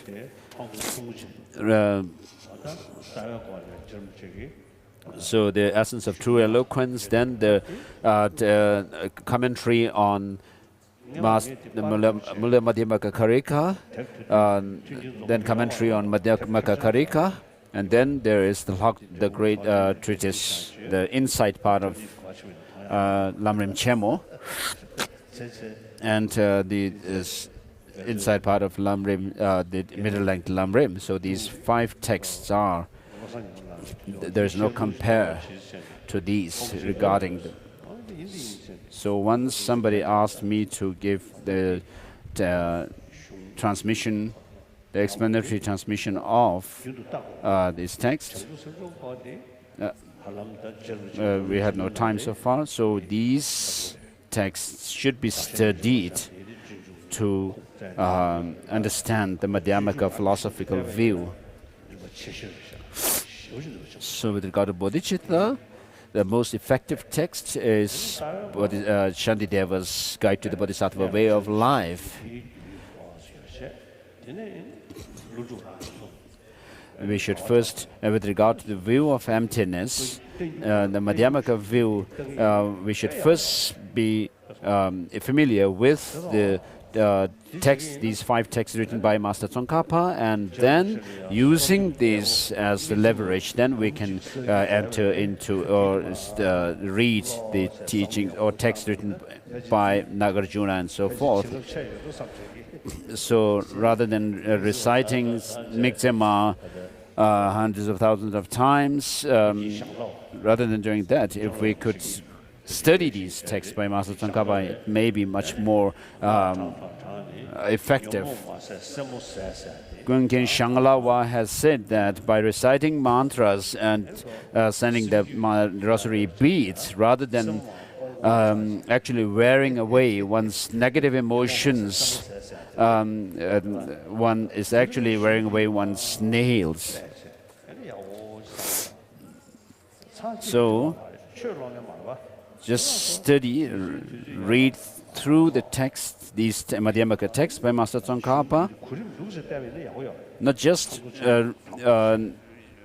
flipping through the pages, but then reading them.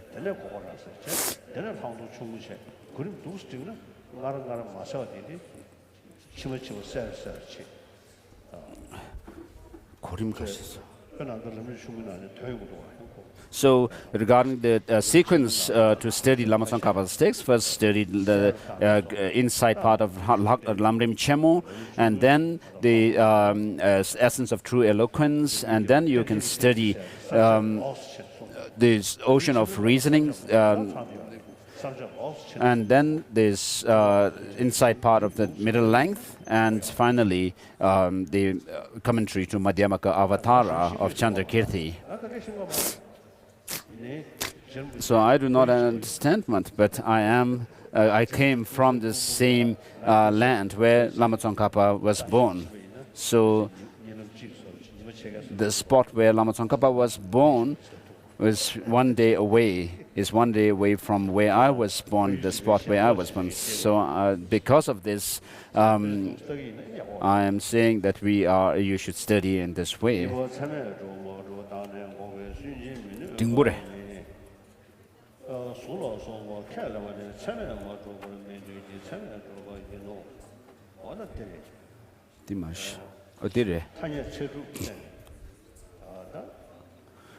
Chapter 13 of Lamrim Chenmo.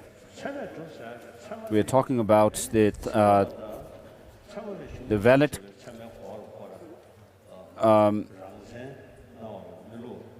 cognition, things are established by valid cognition.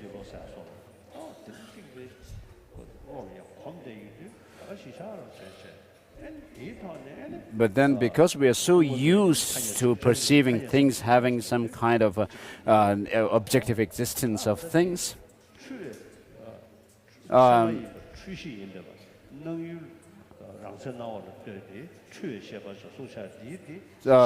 when people hear sometimes that there are things established by through valid cognition, people sometimes find it quite unacceptable. The Kyrup Nosan Gyatso has said, and also one of the main spiritual students of spiritual sons or student of the seventh Dalai Lama, Jangchup Lamdron. Some of the youngsters from our own tradition, while clinging to some kind of a solidity in things, and actually assenting to that way of existence of things, although the object of negation, by using the Madhyamaka reasoning,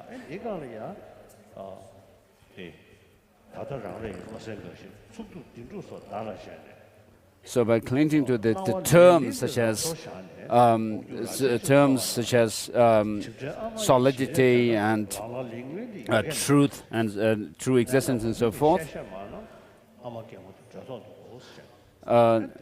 they actually, while doing this critical analysis into the nature of things, leave the solidity as it is and then try to negate something which they take to be the object of negation. And by doing that, Jangchup Lamdron says that when they do this kind of analysis, rather than actually finding the mother, which he refers to, by which he refers to the emptiness, rather than finding that mother, they might in fact shoo away the mother.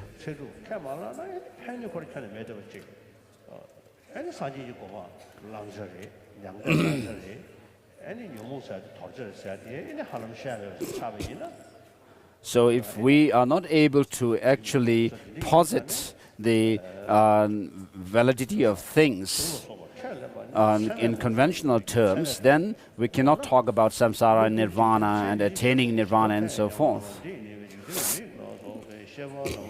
So then how can Chandrakirti's commentary on the middle way be correct? It's when it says the world is not valid in any way. Reply, that passage refutes the notion that the world's visual consciousness and such are valid with regard to reality. It does not refute reality regarding all objects. In this vein, Chandrakirti's explanation of the middle way commentary says, Accordingly, only noble beings are authorities on the contemplation of reality. Those who are not noble beings are not. Those who are not noble beings would be authority on reality if our acceptance of the world's critique meant that we accept the validity of the world's perception of our analysis of reality. The commentary on the middle way says, if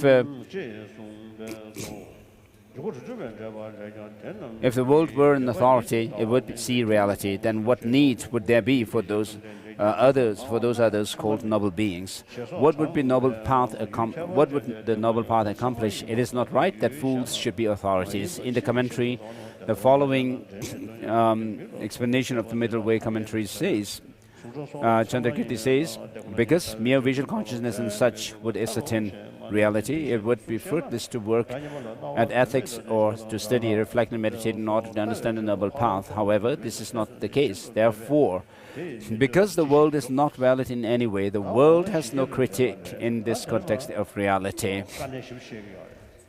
And so from this, on page 164, where it refers to the Quam refers to Chandrakirti's commentary on the 400 stanzas, the unique positions of the Madhyamaka, Prasangika Madhyamaka are now being stated. It is quite inconsistent to all sensory consciousness perception and also to consider it valid with regard to other things. So valid here refers to valid in the sense that these consciousness also, to them, there's appearance of the true existence. As the world sees it, a valid cognition is simply a non-deceptive consciousness. However, the Bhagavan said that even consciousness, because it is composite, has a false and deceptive quality and is like a magician's illusion. That which has a false and deceptive quality and is like a magician's illusion is not non-deceptive because it exists in one way but appears in another.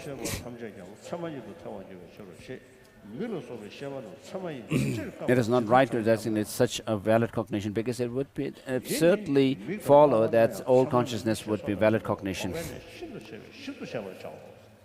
So how the reply, unlike the passage eye, ear, nose are not valid, this passage has been a source of grave doubt. Therefore, I will explain in detail. This refutation of the position that the visual consciousness and such are both perceptions and valid cognition is a refutation of the assertion of the logicians. Therefore, let us start by considering what they assert. Chandrakirti's commentary on the 400 verses says, because these logicians are utterly unpracticed in the sensibilities of the world, you must train them from the very beginning like young children. Hence, in order to teach them, you question them closely, asking, what is the perception in your system? A consciousness is a perception. What sort of consciousness? One that is free from the conceptuality. What is this conceptuality? It is a fluctuation. So just as things appear, it is a fluctuation of discrimination that is involved in the superposition of names and types of objects.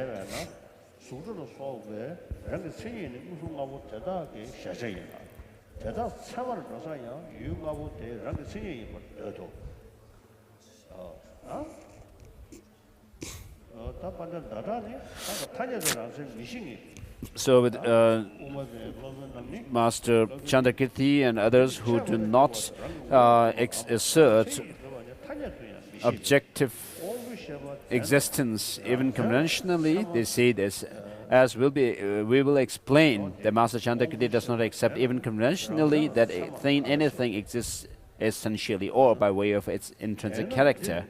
Thus, how could he accept this claim that the sensory consciousnesses are valid with regard to intrinsic character of their objects?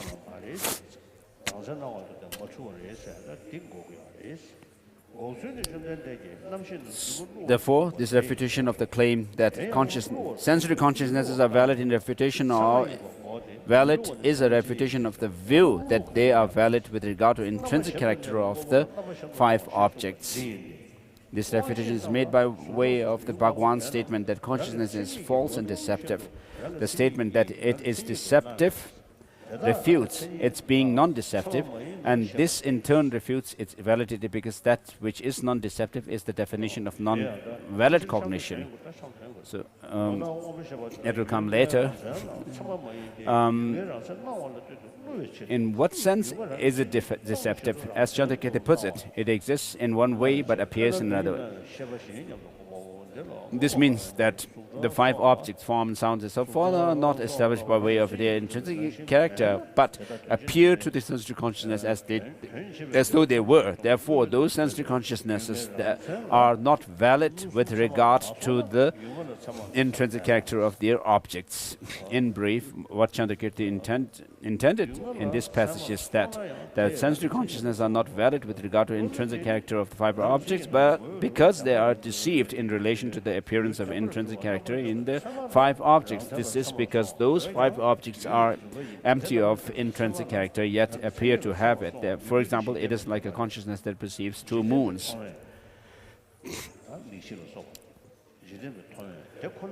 Page 166, for Chandrakirti's commentary on the 400 verses says, it is not reasonable that worldly perception should cancel perception of reality, because worldly perception is valid only for the world, and because the objects it observes have a false and deceptive quality. Therefore, since Chandrakirti is refuting the logician's position that sensory consciousnesses are valid regarding the intrinsic character of objects, he needs not refute the position that they are simply valid cognitions. Consequently, Chandrakirti is not giving a general refutation of the position. So right from the beginning of the clear words, when there's refutation of the 4 ways alternatives of production, then He asked the question whether this is being asserted from the point of view of valid cognition or not.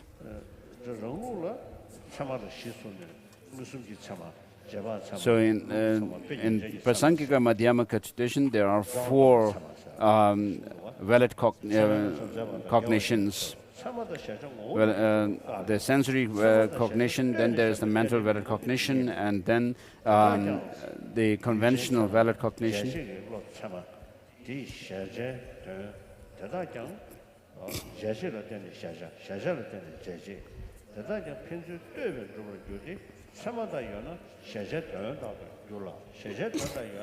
So the same text, the clear word says, those are established through mutual dependence. When valid cognition exists, then there are things that are the objects of comprehension. When there are things that are the objects of comprehension, then there are valid cognitions. However, neither valid cognitions nor object of comprehension exist essentially. Therefore, if a sensory consciousness is unimpaired, that is, no eye disease or other internal or external cause of error is affecting it, then it is accurate in conventional terms.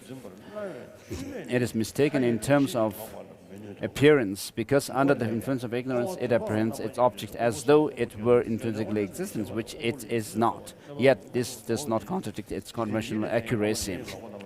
And commentary on middle way says, also perceivers of falsities are 2 types, those with clear sensory faculties and those with unimpaired sensory faculties. A consciousness with an impaired sensory faculty is considered wrong in relation to consciousness with a good sensory faculty.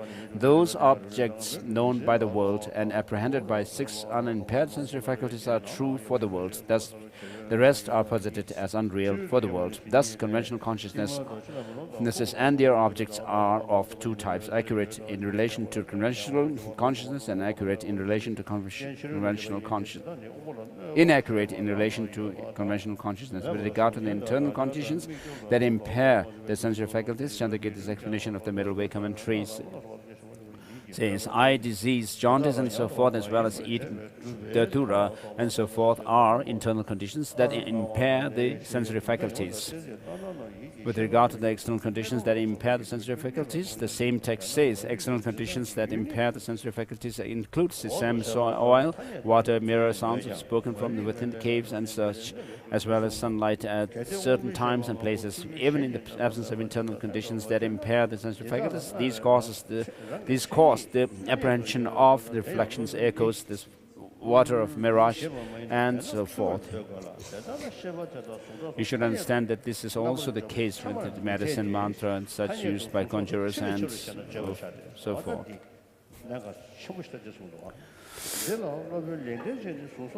So, with regard to the qualm and the response, regarding the qualm, why? In conventional terms, they are mistaken with regard to forms. So, whatever things exist, the realists say that there should be something from within the object designated to be an entity or identity of that. So that is being rejected. On this point, the Master Bhavavika asserts that it is the nature of forms and such to exist conventionally by way of their intrinsic character. The Chittamatrins argue that imaginary constructs lack characteristic nature because it is not their nature to exist by way of intrinsic character. To refute them, Bhavavika investigates the agents and objects involved in the process of imaginary construction.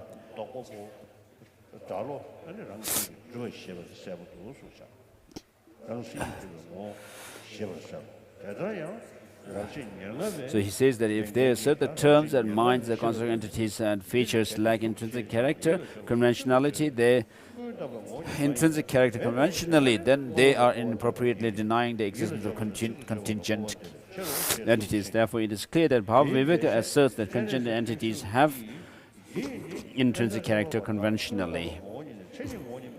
Along the same line, Bhavavika's lamp for Nagarjuna's Fundamental Treatise comments on the 25th chapter of Nagarjuna's text as follows. If you say that the very nature of a construct, the mental and verbal expression form, does not exist, then you are mistakenly denying things. For you are mistakenly denying mental and verbal expressions.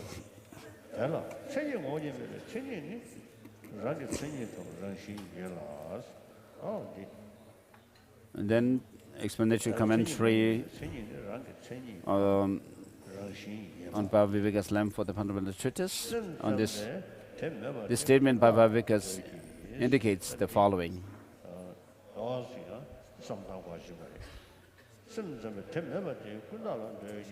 The Chittamatrin's, what is mentioned as Chittamatrin's position has to be thought through. Yogachan say that it has no nature inasmuch as it has no characteristic nature. In the true eloquence, essence of true eloquence, it says, while dealing with the self-defining characteristics, he makes a difference in subtlety between the Madhyamakas and the logicians.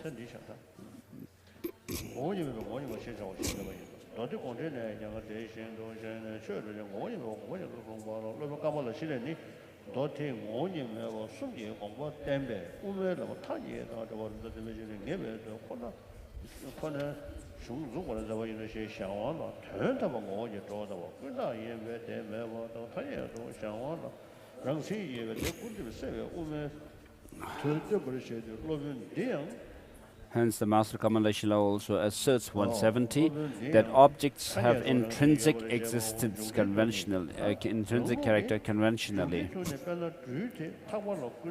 Chandrakirti's explanation of the Middle Way commentary says, for example, a snake is an imaginary construct when conceived in relation to a rope, but is perfectly real when conceived in relation to an actual snake.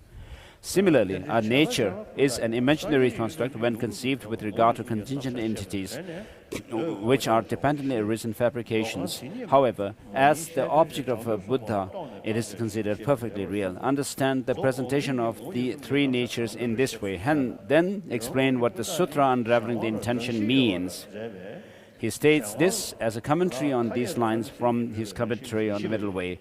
Any sutra that explains something that is not reality and sets forth the provisional should be understood as such and interpreted.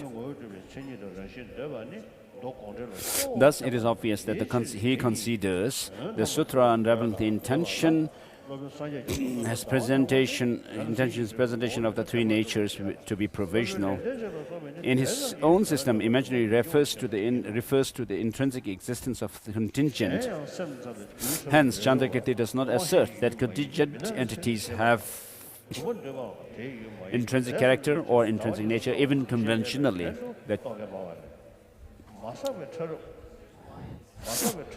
The Chittamatrins accept the non-existence of characteristic nature only for imaginaries, but do not assert that with regard to the contingent and the perfectly real. Thus, they assert that these two have essential.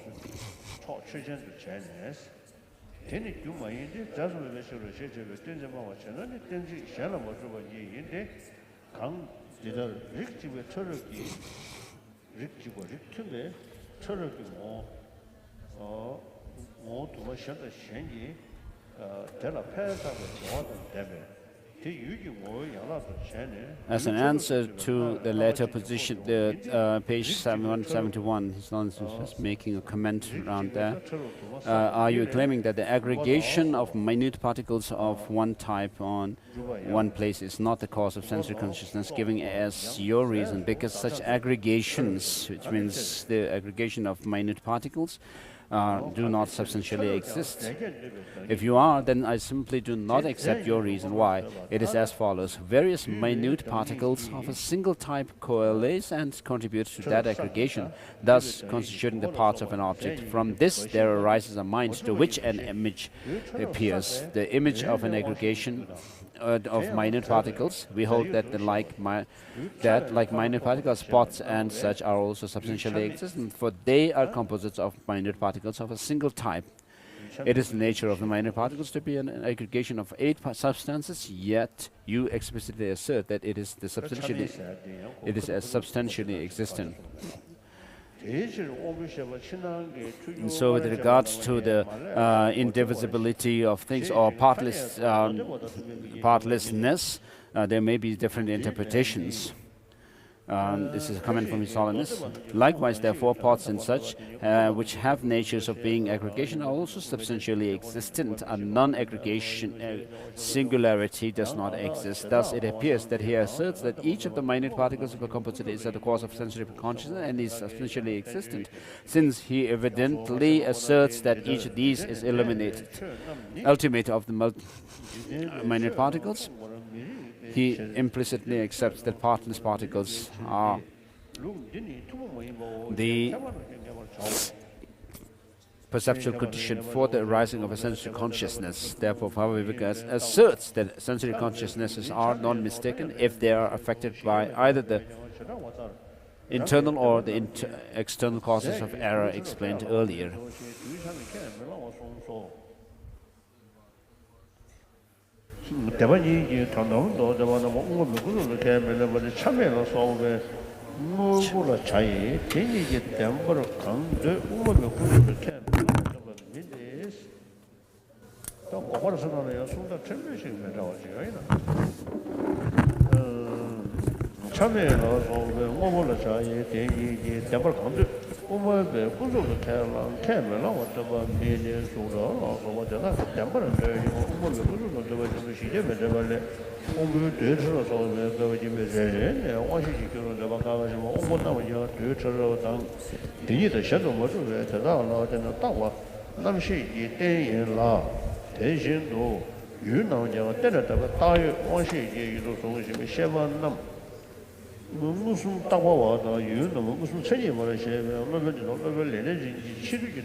Page number 171.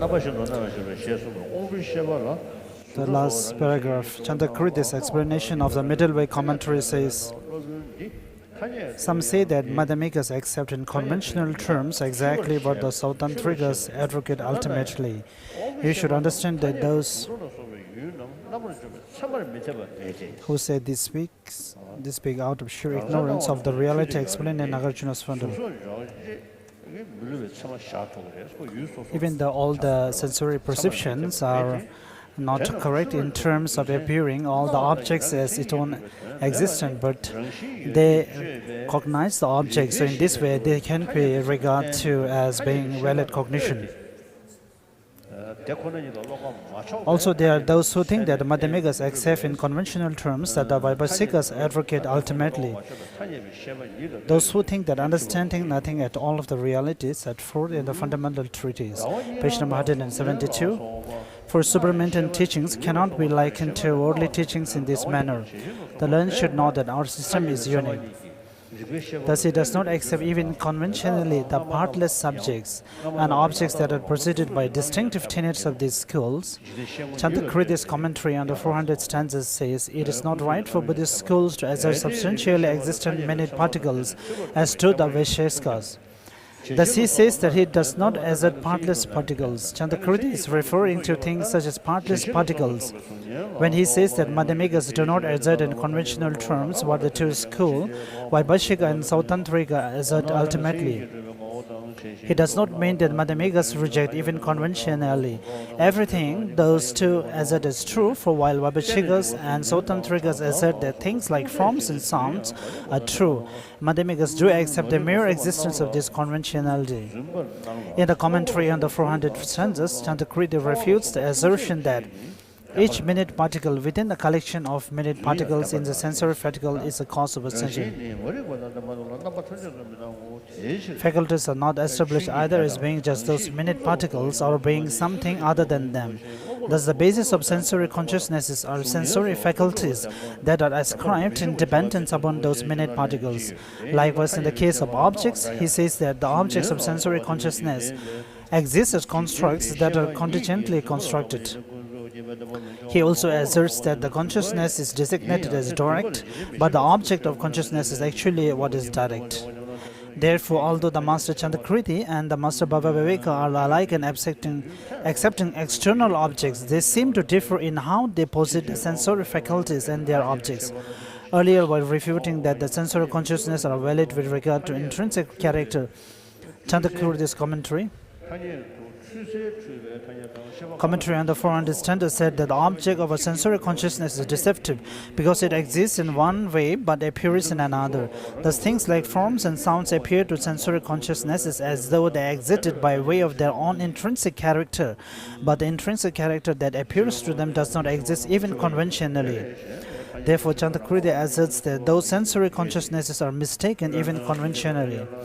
Still, it is not impossible for sensory consciousnesses to be valid cognitions that posit objects such as forms, sounds, and so forth conventionally. The reason why those sensory consciousnesses are posited as mistaken is that there is no object that exists by way of intrinsic character such as appears to them. The non-existing of such an object is established by a reasoning consciousness analyzing whether things exist intrinsically. It is not at all established by conventional valid cognitions. Therefore, in terms of conventionally consciousness, they are not mistaken. Then, when we speak about the conventional truth, what we mean by the truth?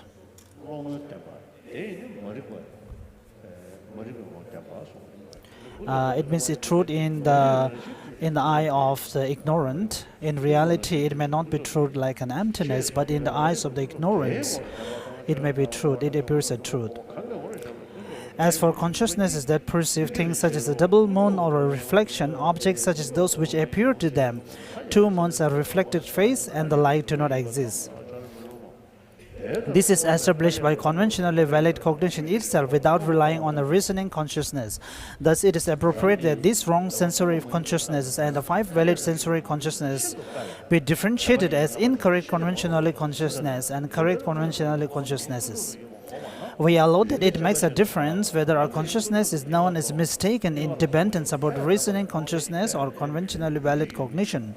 However, just as the referent of a perception of a reflected image as a face does not exist, so also the referent of a perception of anything as having intrinsic character does not exist. Just as forms and such which are empty of intrinsic character do exist, so also a reflection that is empty of being a face exists. For this reason, one cannot differentiate those perceptions in terms of their accuracy, even in relation to ordinary conventional awareness.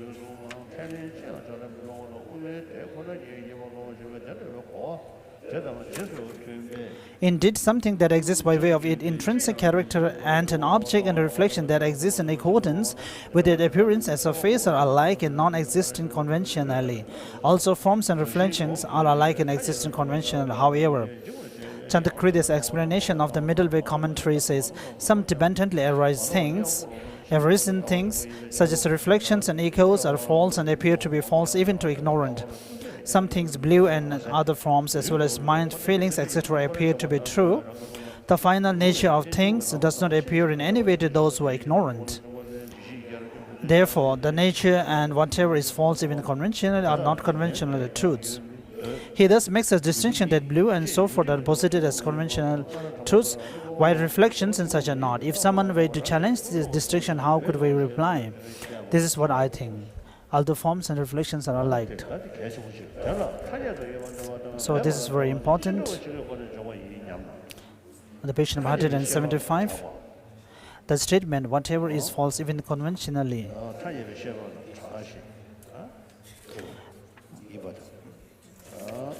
Page number 178, sorry. How does one determine whether something exists conventionally? We hold that something exists conventionally if it is known. And when we refer to a phenomena existing by designation or by title, then of course actually we are not referring to its natural nature or the reality, because in terms of reality there are no phenomena that exist by itself. We hold that something exists conventionally if it is known to a conventionally consciousness, if no other conventionally valid cognition contradicts its being as And when we refer to something as beautiful or ugly, and when we refer to something as ugly or good or bad, so these are all in the conventionally reference. If reason that accurately analyzes reality, that is, analyzes whether something intrinsically exists, does not contradict it, we hold that what failed to meet those criteria does not exist. In a sense, conventional consciousnesses operate in a non-acquisitive manner. It operates only within the context of how a given phenomena appears to it without analyzing. Is this how the object actually exists, or does it just appear this way to my mind? It is called non-analytical consciousness, but it is not the case. It is certainly non-inquisitive. It operates within the context of how things appear, how they are known to a worldly or conventional consciousnesses. It does not operate by analysis of how things actually exist. Therefore, it is called mundane knowledge. This kind of consciousness occurs in all persons, whether or not they have become involved in philosophical tenet systems. Thus, no matter whose mind stream it occurs in, it is called mundane knowledge or non-analytical consciousnesses. Do not suppose that it exists only in the mind streams of those worldly persons who are not involved in philosophical tenet systems. Those who are involved in such systems may often have minds that analyze. In conventionally knowledge accurate, or does this object exist this way in reality?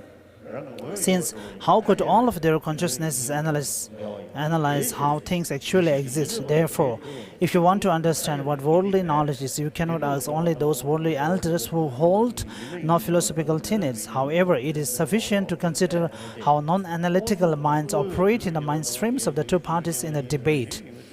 What this consciousness knows is a perceptual or experiential basis for the construction of conventional language.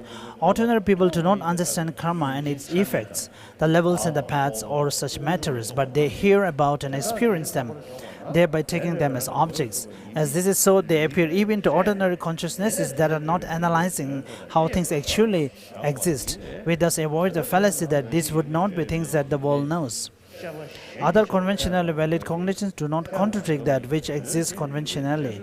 For example, a consciousness that does not analyze how things actually exist may think that a roof is a snake or that a marriage is water. However, conventionally valid cognition does contradict the objects apprehended by such consciousnesses, so those objects do not exist even conventionally. A reasoning consciousness that accurately analyzes whether something intrinsically exists does not contradict that which exists conventionally. What is posited conventionally must be established by conventional valid cognition. In addition, reasoning consciousnesses that accurately analyze whether it intrinsically exists definitely must not contradict it in any way. Whatever such reasoning establishes as existing must exist essentially, so it is contradictory for such to be a conventional object. Because of that, it is wrong to confuse not being contradicted by a reasoning consciousness and being established by a reasoning consciousness. Such confusion is the basis for misconception that the following two propositions stand equally, either both true or false.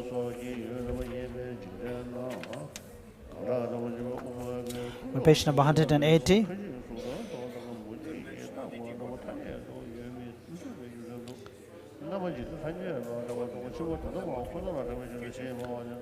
Page number 180. This misconception is incorrect. The two propositions are equivalent to the extent that a line of reasoning that accurately analyzes whether things intrinsically exist will establish neither. But the two are not alike in all respects. One is contradicted by reason and other is not. A partless object and a subject, a self, a primal essence, a divine creator, such things are imaginary constructs put forward in the unique assertions of Buddhist and non-Buddhist essentialistic. When they posit such, they do so after a rational analysis of whether such things essentially exist. They think that this sort of rational analysis will discover these things. Thus, because they assert that these things can withstand rational analysis, they have to accept that others outside of their school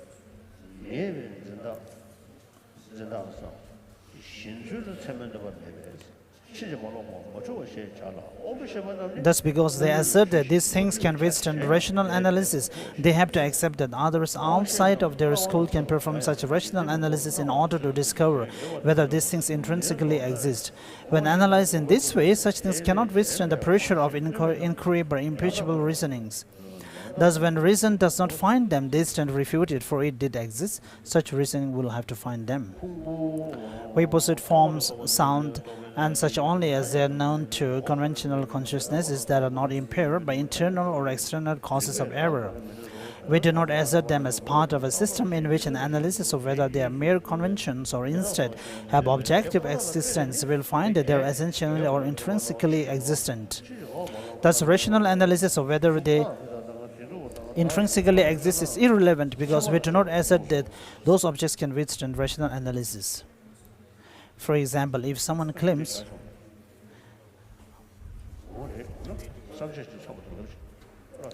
so I thought I will stop here, but I will read till the outline completes.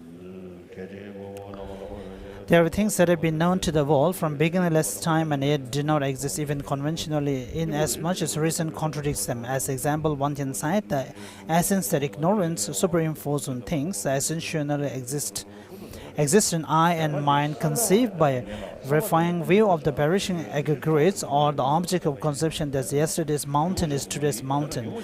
Therefore, it is not the case that mathematics conventionally accept everything that is known to the world.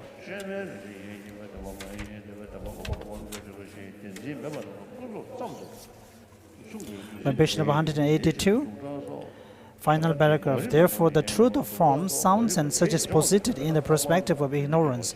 But ignorance does not posit things such as forms and sounds. For example, from the perspective of wrong consciousness that apprehends a rope as a snake, the rope is a snake. But this wrong consciousness does not posit the rope. Since the minds that posit things like form and sound are six unimpaired consciousnesses associated with the eye, etc., the objects that are established to exist conventionally, and thus reason does not refute them. However, even conventionally, they do not exist as ignorance apprehends them.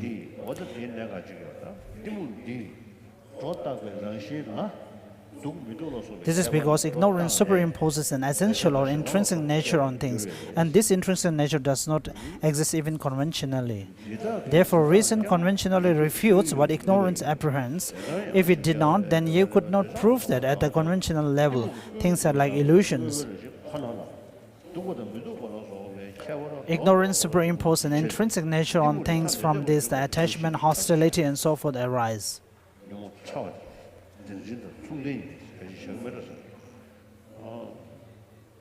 Therefore, they do not walk about from ignorance. So here, the ignorance or the afflictions, when we refer to, I think they are the subtle form of ignorance. The ignorance with the confirm or correct focal objects. Therefore, they do not walk apart from ignorance, but they depend upon ignorance. This is because ignorance is the main affliction. These are the innate afflictions that have operated from beginningless time. However, because reason can eradicate the way that they apprehend things, their referent objects do not exist even conventionally. Therefore, objects of innate minds are of two types: those that reason can refute and those that reason cannot refute. The objects of the innate conventional valid cognitions that possess things like form and sound to exist conventionally. Hence, reason does not refute them. I'm afraid I may have said more than enough about this. I will not elaborate any further. So we'll end here.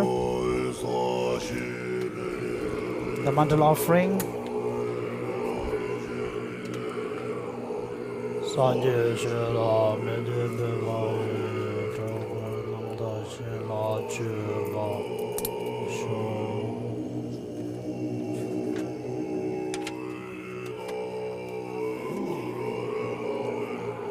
Ba me yan da ya